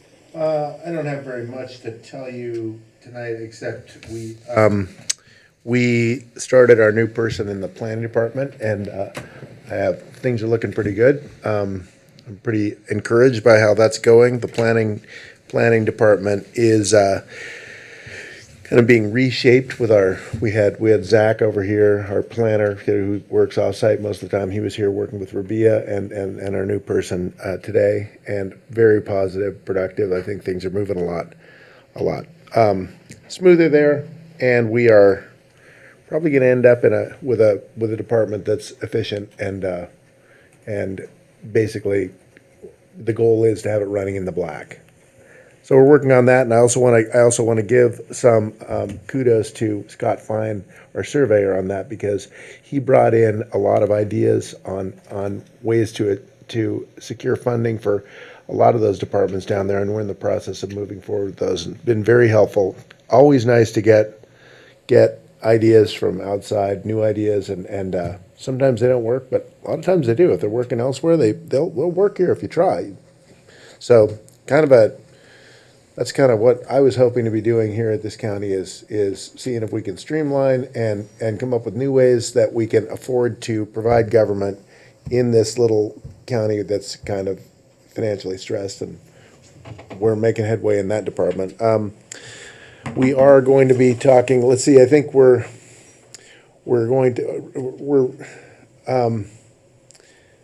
so you heard about the road department. I guess the only other really thing that I can think of off the top of my head is our GIS system. We're working with Scott as well, but that's going to take some investment because our GIS system has got mapping that has been sort of accreted over the years, and I'm not exactly. No one is sure how these maps were created and who created them, but they're not necessarily accurate. So we're going to be addressing that issue as we go forward, and probably going to be bringing something before the planning commission and ultimately the commissioners, so that we can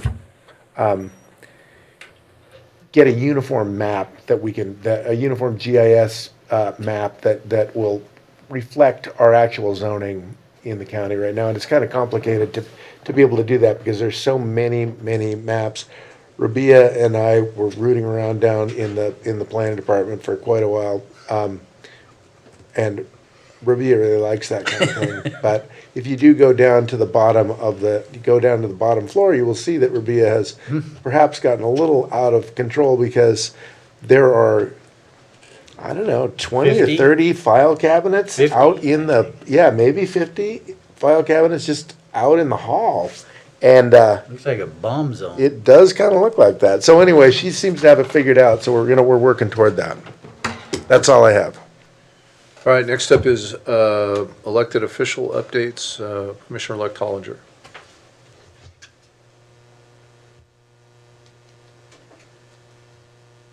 Yeah, thanks again for the opportunity to get to speak and do some comments.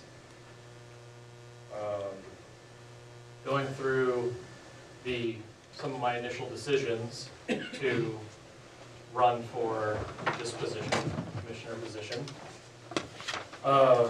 was based on some conversations that I had with Jay, with Brad, with Ted, with Lynn, and with other members of the community. And a lot of that decision was based upon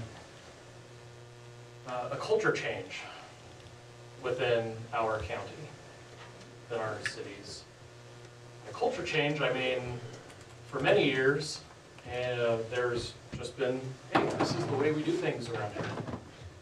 Whether it was right, whether it was wrong, or whether or not people actually knew what they were doing.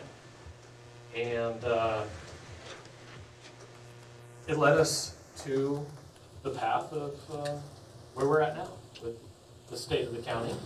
And I was very encouraged in my conversations, and, with 4 of you here in the room, that, hey, we're looking to make change. We're looking to go through each department to restructure, to make policy, enforce policy, hold people accountable for their actions, get a hold of the financials and understand them, and to make sure that we aren't being irresponsible with spending in each department.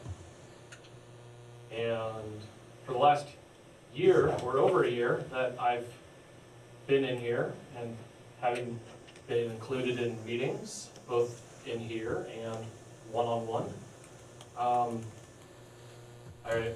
really became even more optimistic about what we have going on here. I've seen that change in each of those departments. And of course, you're going to go through, you're going to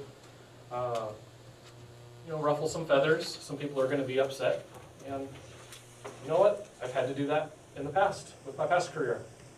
And one thing that I noticed that is 100% across the board, people don't like to be held accountable for their actions. They don't like the consequences. And unfortunately, there are consequences to those actions. And whether that's some sort of reprimand or warning, or whether it's you're terminated. There are two sides to every story. A lot of that cannot be discussed for litigation reasons or HR reasons. So people need to understand that. You know, they might be nice people, you might be friends with them, but there's two sides to every story. And I've been able to develop a relationship with you guys, a very good working relationship, as a matter of fact.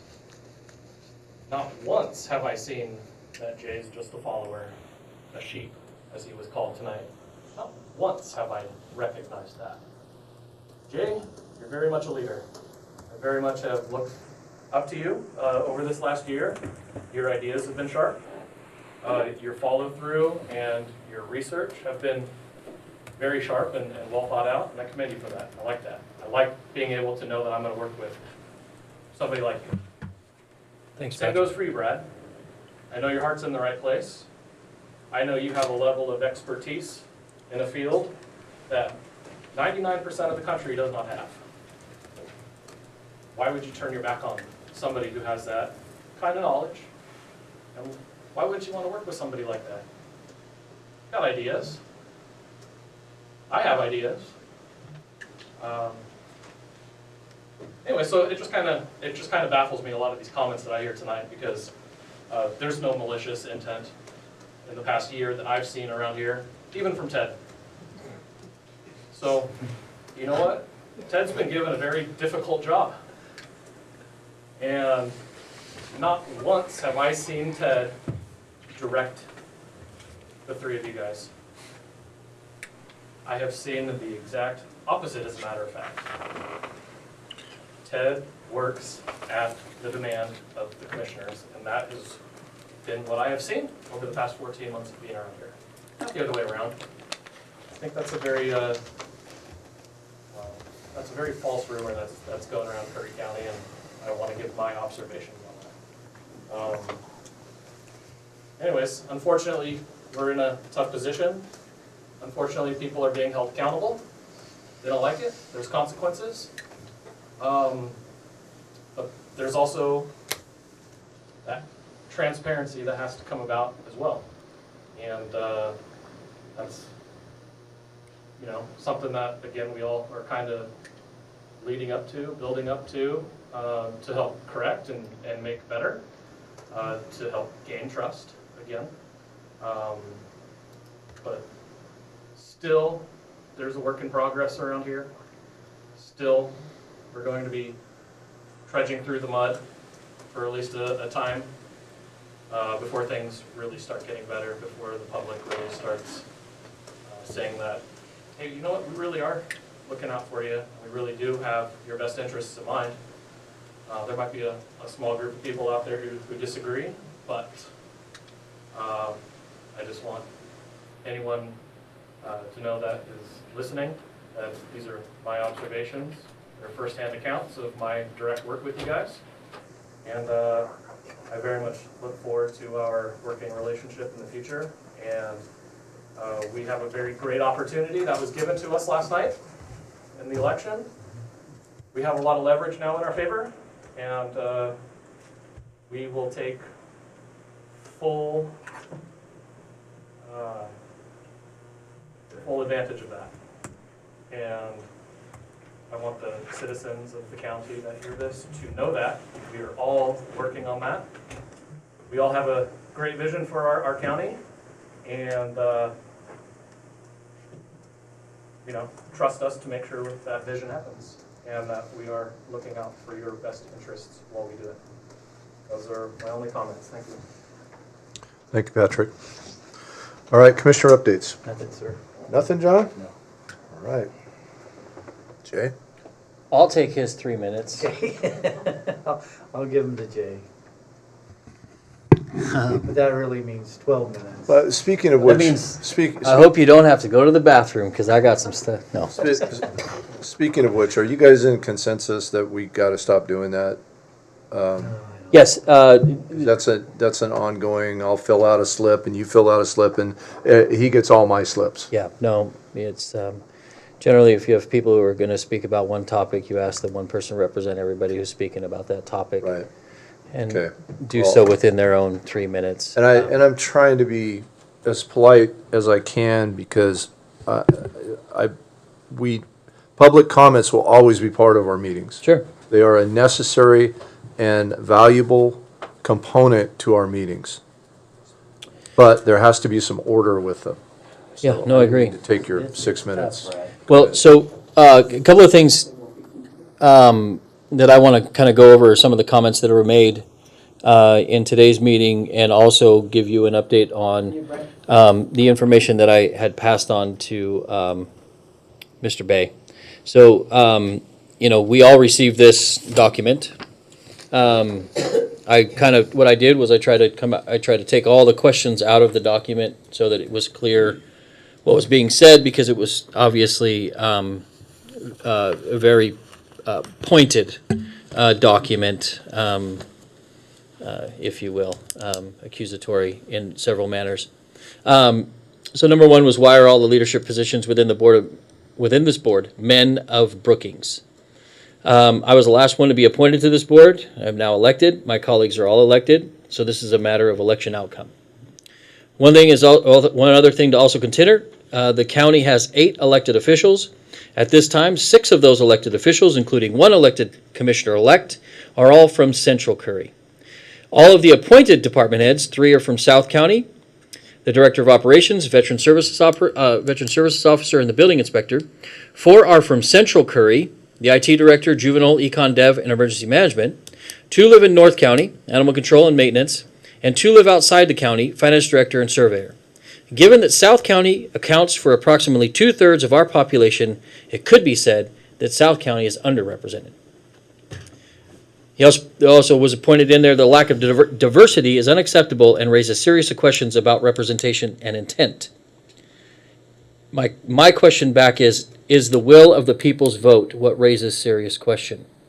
Because it is the outcome of people's vote that put this in here. And I will say I was very surprised by the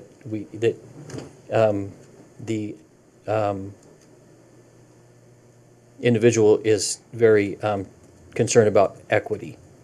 Jay, there was a time when all 3 commissioners were from Port Orford. Certainly, it's just it's the will of the election. Are you truly serving the interest of all county residents or just a few? Response: I can answer for myself. The county as a whole is my priority, but I would be interested to find out the few that is being insinuated that we are serving. Why are all the board recognized volunteers from Brookings? The first award winner was the Common Good in Port Orford. The second was Sam Vitale, nominated by Lynn Coker. There's only been 2 cents. Why are all the board recognized volunteers from Brookings? Oh, I just did that one. Who is paying for the awards? The awards are coming out of the economic development budget. How can you justify these expenses and each award is $40? And Miranda has budgeted $1,300 annually to recognize our citizens and businesses who are developing our economics, right? Develop econ dev, community development. What are your priorities? As answer, as listed in the 2020-2025 Curry County Strategic Plan that is available on the Curry website, it's also on our wall, as the strategic goals that were set this 5-year plan are financial stability, economic development, quality of life, public trust, and infrastructure. What concrete goals have you set for this county? We have continued to work on the goals that were set by prior commissioners. How do they reflect the real challenges we face? I would think that they are as valid today as they were when they were established. You campaign on certain issues. What have you actually accomplished since taking office? I wrote to see the State of the County address in 2024, and there will be one coming in 2025 for more information. What was the cost of the cyber attack, and how could that have been mitigated by ensuring encrypted systems? I don't have the total cost of the cyber attack. I know it was over $1 million. However, It's still going. it's still going. And how could this have been mitigated? Well, number one, it would be very difficult to mitigate as nuclear plants, governments, cities, even our national security has been ransomed. However, we did ask in March of 2023, 2 months prior to the cyber attack, for our consulting IT agency to provide us with an infrastructure update to be able to identify if we could utilize our one-time money towards infrastructure improvements to our IT department. And I did pass on those emails. We were also denied a cybersecurity grant that we applied for. Right. What are the final outcomes of the consultant's work? Well, the consultant that we hired at $1,000 a month to pay for their gas to come here to work with our departments was for about a 6-month period, and what we had learned was that we have numerous redundant systems that don't speak to each other, and that we needed to find a system that had the resilience to be able to speak amongst all systems so that we did not have to duplicate our work. And that's what we implemented when Kina came on board with Cassell, and speaking to every department so that we had all of those things in place. And that's what the consultant was able to conclude. Then the last was asking about the law enforcement levy documents, which I provided the survey and the outcome of the survey to that. Now, I do want to get on to this next piece, because tonight there was a few things that were said that we were questioned, particularly me in general, but that we didn't ask the clerk how it was going to affect her department. The budget committee did request from all departments and electeds that they provide us with a narrative on how these budget cuts will affect their departments with the expected cuts needed. Now, there were 2 departments that didn't do this. This was the clerk and the sheriff. They did not participate in this. So that was asked for. We did want to examine it. We did not try to do this blindsidedly. And it was an effort by everybody on the budget committee. It was then said that I said that we would, with the cuts made to the assessor, we would just move forward with a lawsuit. That needs a little bit of clarification. What that was regarding was the fact that we were being told that if we were to reduce the assessor's budget below the approved amount needed by the state, or required by the state, or identified by the state, that we would be in jeopardy of losing our CAFA grant, to which I said, if we don't have the resources to provide the service, it would be very hard to justify cutting off our CAFA grant, in which we had a meeting with the CAFA grant organizer, with the gentleman who runs the CAFA grants, and they also identified that there would be several steps and processes before they would do this, they would take such action. So that is clarifying this piece. The next piece I want to talk about is the search and rescue CAD that has been several times noted that Brookings Harbor Fire responded prior to the SAR request. This is going to take me 1 second to pull up.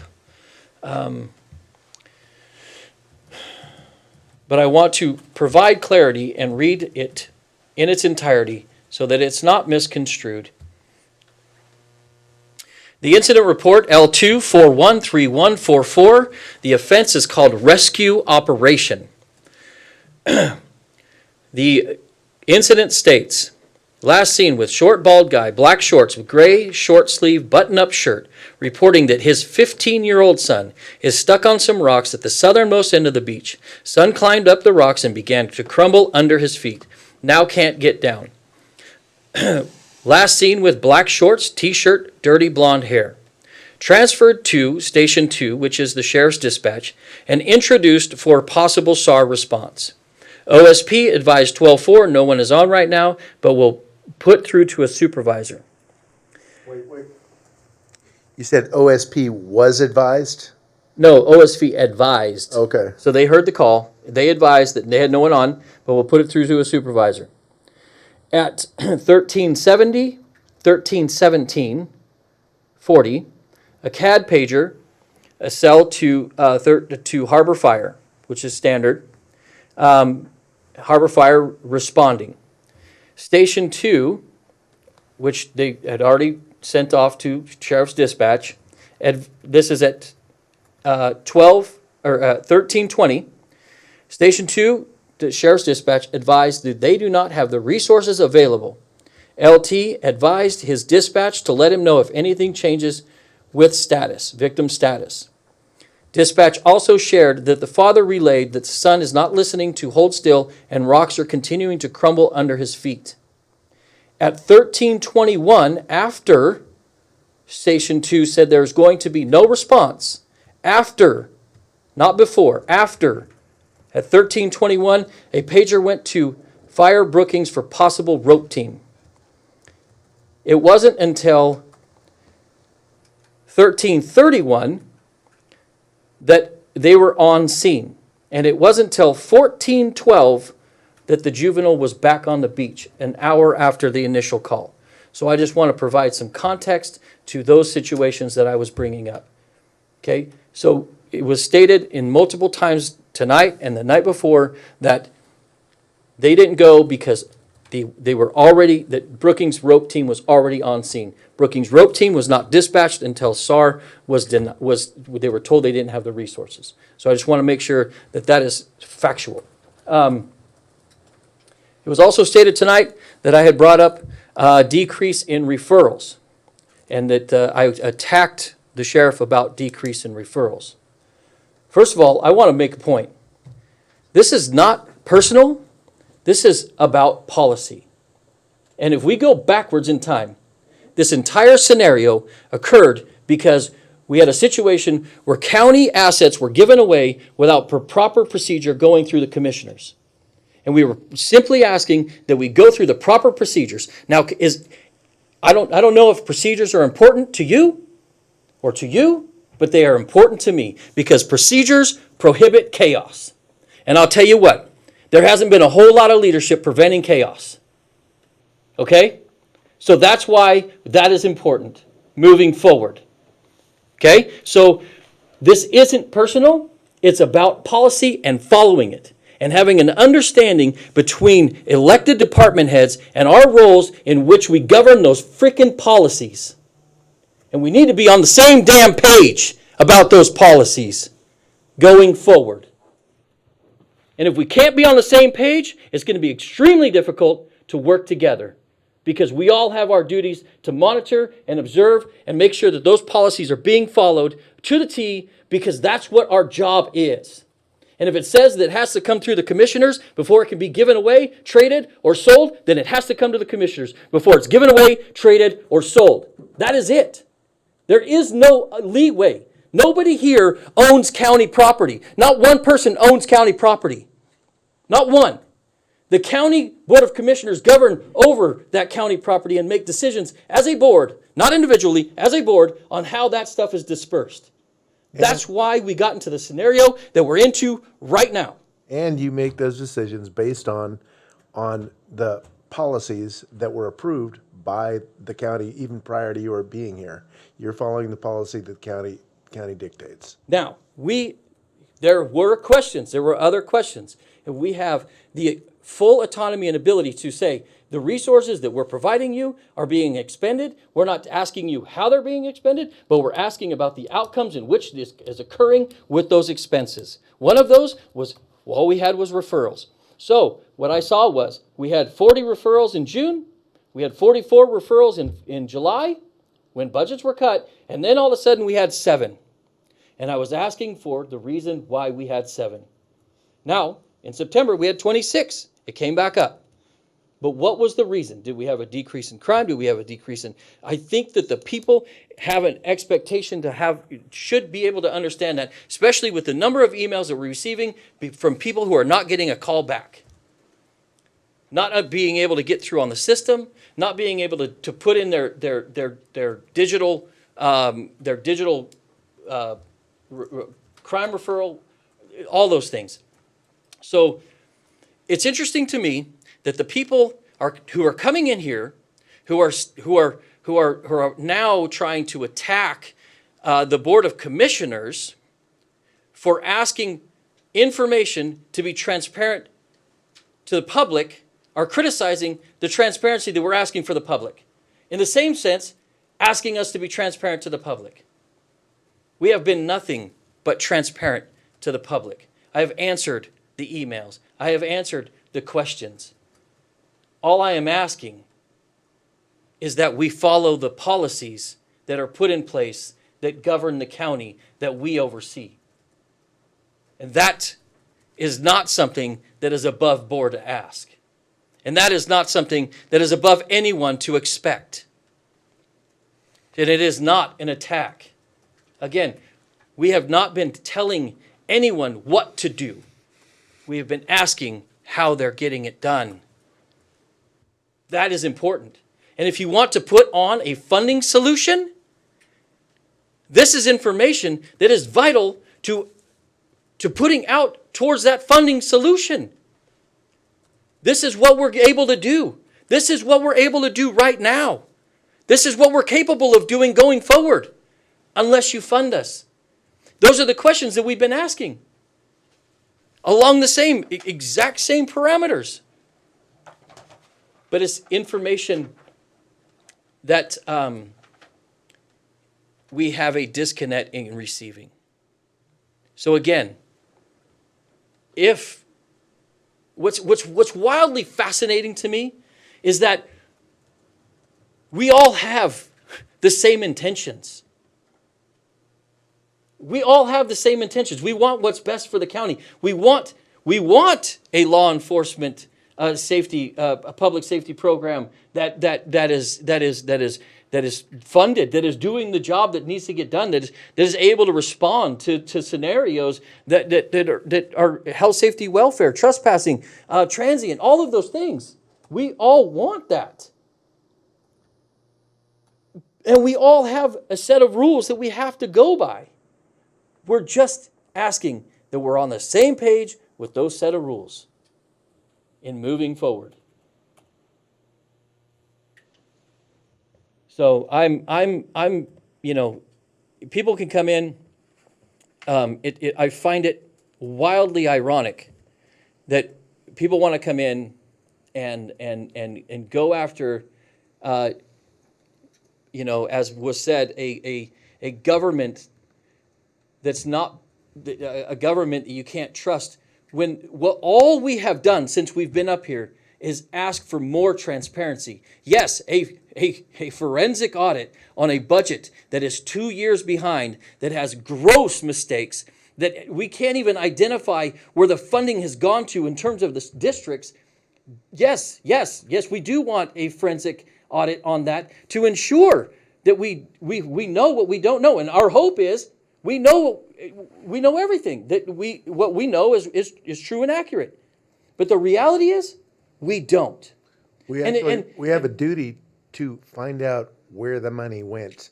If those people had listened to the previous meeting, you would know. I cited several examples of money going to the wrong place. We need to verify that the special districts that are entitled to their monies through this county are actually given their money. And that takes a level of detail. And in this particular case, that's not the only issue. A forensic audit is, in fact, appropriate for the kind of mismanagement and lack of oversight that had been applied to our financial 100%. situation for years. And what I don't understand is, and I mean, I get it, but you go and you say, hey, we don't know if there's fraud, but we don't want you to look for it. That makes no sense to me. When we can't prove that there isn't, that's the only way to prove that there isn't. And we need to know that going forward. That's our job. Now, yes, we could be the type of government that throws your head in the sand, doesn't ask questions, rubber stamps, gavels, and moves on. But that's not going to fix the scenarios that got us to where we are right now. And yes, it's painful. And yes, it requires some really hard conversations. And yes, it requires mature people coming to the table to have those conversations. That's what we're asking. It's not personal, it's policy, and we need to follow it. That's all. So, I'm going to say a couple things. You know, the sheriff was here. Lieutenant was here. Sheriff's supporters were here. And several comments were made. And then as we went through the agenda, we got to number 7. And that's public safety update. That's where people have reached out to me and asked for that. The community wants to know that. And when we get to number 7 on the agenda, no one's here. No one's here from the sheriff's office to provide that update. Why? Why? Everybody was here in the beginning. Public comments, and then everybody left. Why is no one here for number 7, public safety update, which is on every one of our agendas? Why? And shouldn't people be asking why? The other thing about public comments. So, first of all, I'm going to tell you that if you hand me a list of questions and you expect me to come back and give you answers, there is plenty and ample time to reach out to me, come to my office, and sit down and meet with me and talk with me. I will meet with anyone at any time and discuss any issues. But nobody does that. They want to step up to the microphone like it's open mic night. And then they say things that they heard from former employees. They have some of the information, misinformation, false information. Then they make accusations. They demand answers. And they create division. But they demand unity. It's crazy. It's really crazy what public comments has kind of evolved into. And then, Next meeting will just be the same. and then it's, well, my 4 friends filled out the 3-minute thing, and I want to talk for 15 minutes, and we're not gonna continue to do that. We're not, because these meetings are important, and as you heard tonight, there are a lot of issues that we have to make decisions on. And all, the people that were here creating the division are the ones asking for unity and asking for us to support it. It's frustrating. It makes no sense. But it is part of the responsibility of this job that we deal with that. So, and like you said, Jay, to your point, it isn't personal. Nothing's personal. It's business. It's absolutely business. I just want people to remember, and I will continue to say it, and we heard a speaker tonight, and as she spoke, she got to the end and she said, here are the facts. You can reference this video at this time, and this was said in this video at this time. What about the context of what was said? What about what was said before that and after that? What about the information that led or was preceding that actual event? It's really easy to get up, say whatever you want, sometimes even flat out lie. It's like open mic. So I just want to encourage the public that comes to the meeting, the public that watches the meeting, to really do your own fact checking, do your own verification, and most importantly, if you have a question, just call us. Call one of us. Ask us. Before Patrick ran for office, he called me. He goes, hey, I didn't understand what that was about. You guys are talking about this stuff last night. I don't understand. Okay, come down and meet me. Came down to my office, met with me. We talked about it. Clarification. Mark Nast. We all know Mark Nast. He's come up here. He made many public comments. He reached out to me several days ago. Hey, I got some questions. We talked for about 45 minutes, an hour. Answered all his questions. No issues. It's just really interesting that people have the time to come down here and make these public comments, but they don't have time to meet with any of us and just talk. And that's okay. We will continue to move forward, and I certainly don't take it personal. So I'm going to end on a positive note tonight. Brad, can I add something really quick? Yes.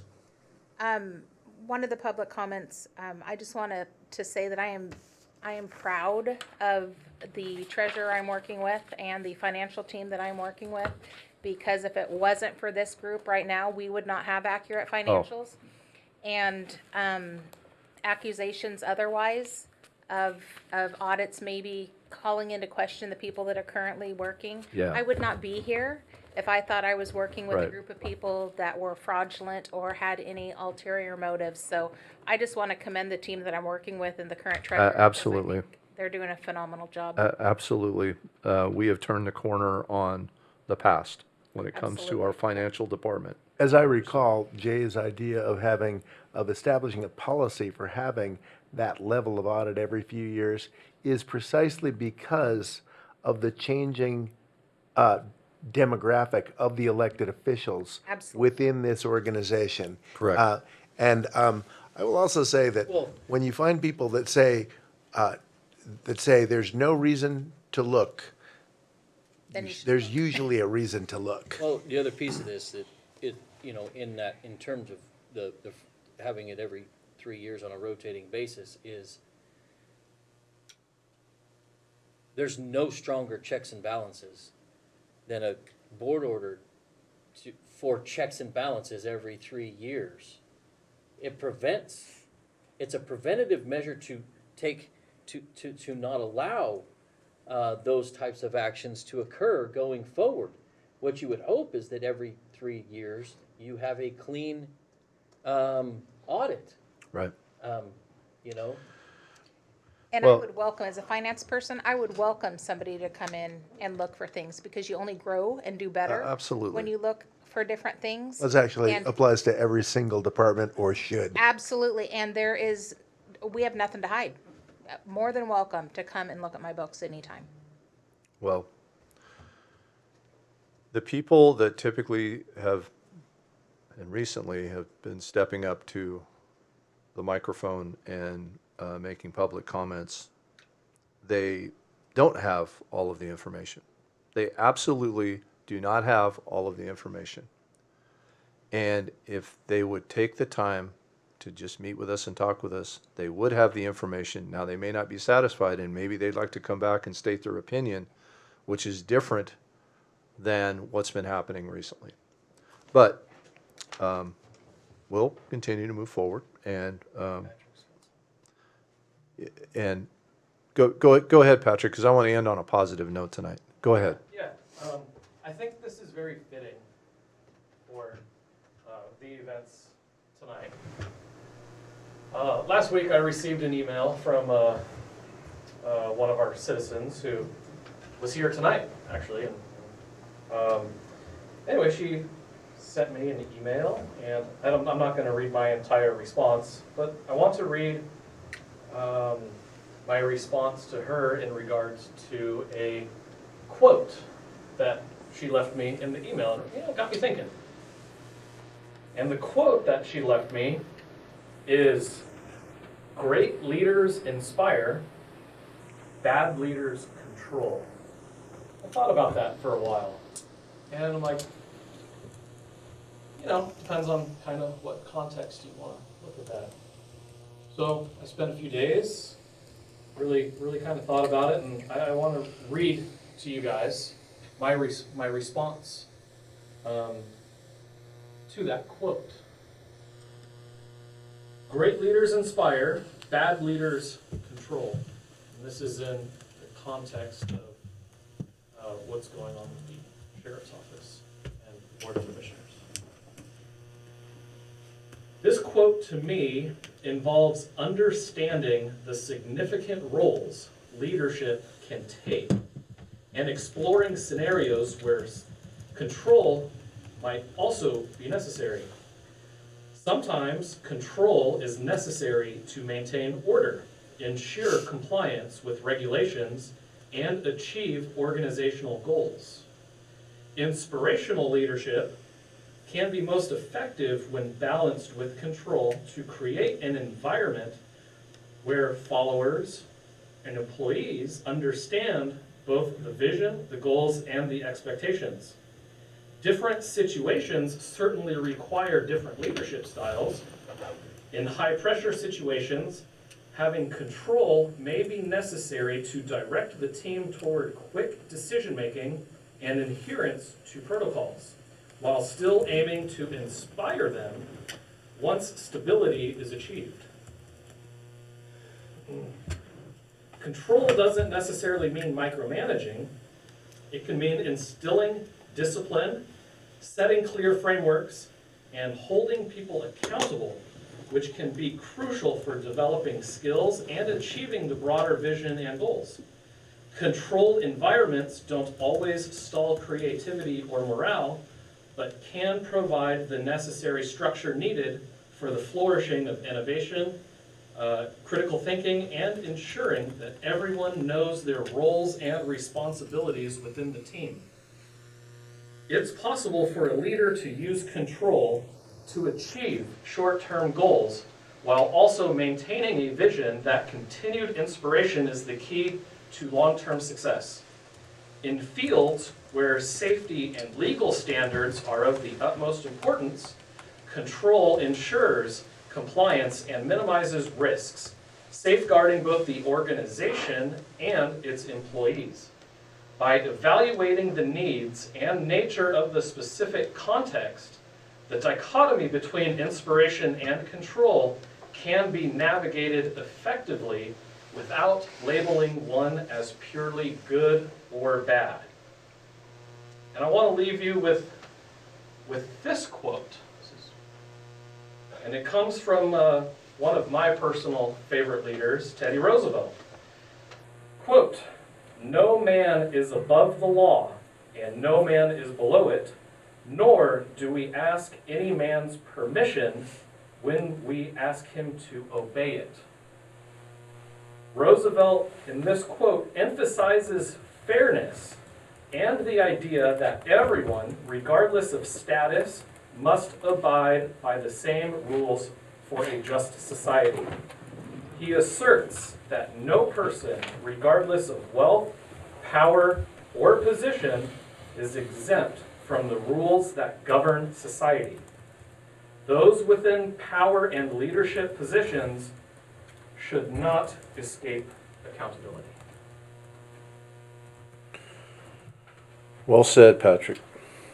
Yeah. Well said. Thank you for sharing. All right, positive note. I'm going to end on a positive note, Good. John. Okay? So, our fairgrounds, we made some changes there. We changed the fair board, changed the fair manager, went through some bumps in the road as we did that. We're getting a roof on that building out there. You guys drove by, take a look at it. Looks amazing. And Halloween was last week. We had our Halloween event out there. And I want to report that we had 471 people attend that event. And it was profitable, $3,700. What a great start. What a great start to a community event that's going to do nothing but grow. And it's going to evolve, it's going to get bigger, and all those decorations and all the stuff that were first-time costs, we'll get to continue to use that stuff.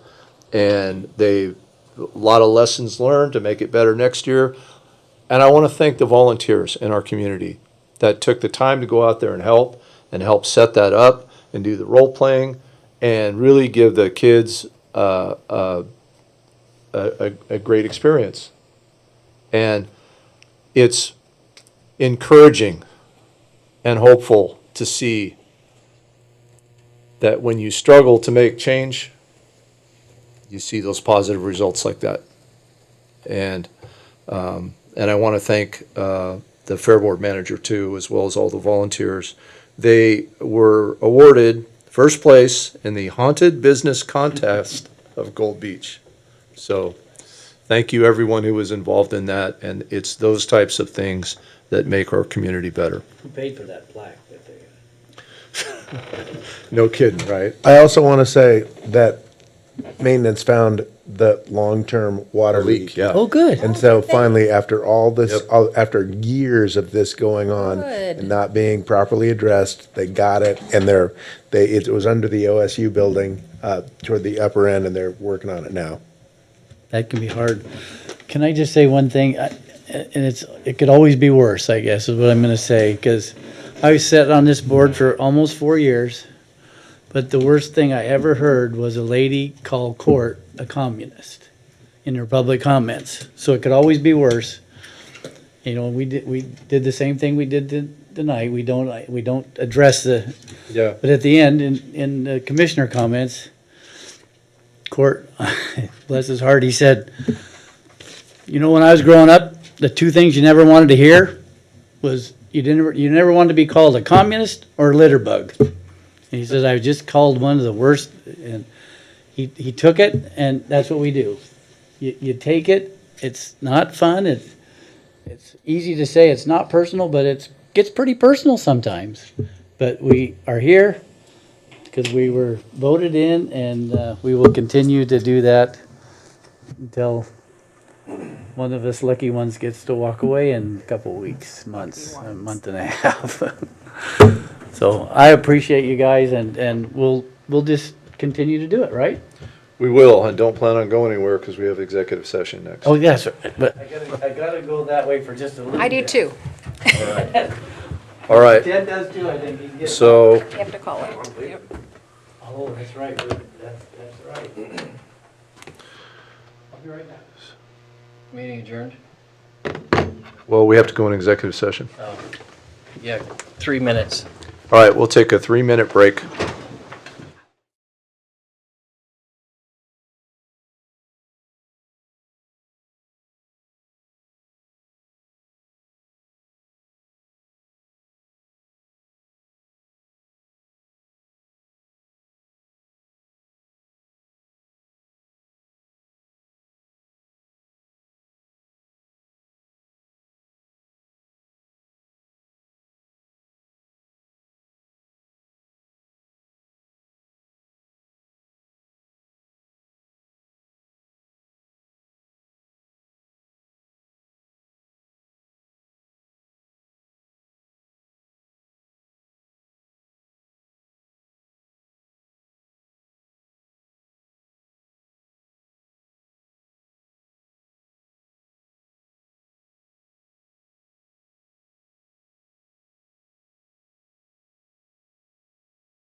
All right, Curry County Board of Commissioners meeting is back in session, and we are going to go into executive session. The Curry County Board of Commissioners will now meet in executive session pursuant to ORS 192.660, parentheses 2, parentheses I, which allows the board to meet in executive session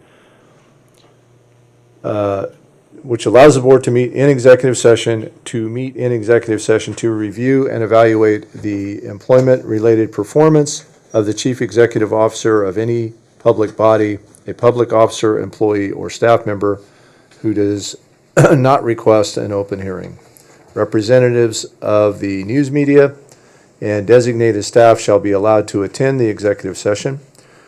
All other members of the audience are asked to leave the room. Representatives of the news media are specifically directed not to report on or otherwise disclose any of the deliberations or anything said about the subjects discussed during the executive session, except to state the general subject of the session as previously announced. No decision may be made in executive session. At the end of executive session, we will return to open session and welcome the audience back in the room.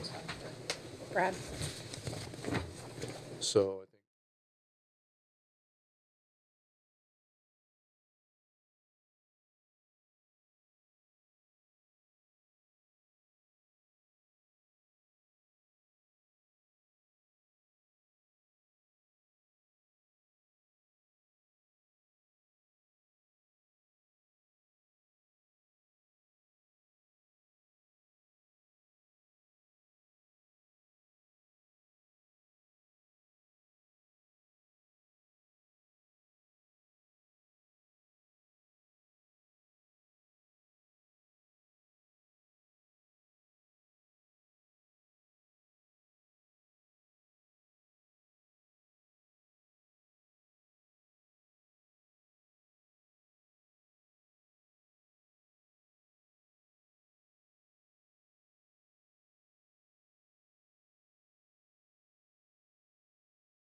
Not as bad as it is. It's not 10 o'clock. That's the thing. It's only 9. All right, thank you. So it is 8:55. We are back out of executive session, back into the regular meeting. And there is no action to be taken after executive session. So we will adjourn the meeting at 8:55. Thank you.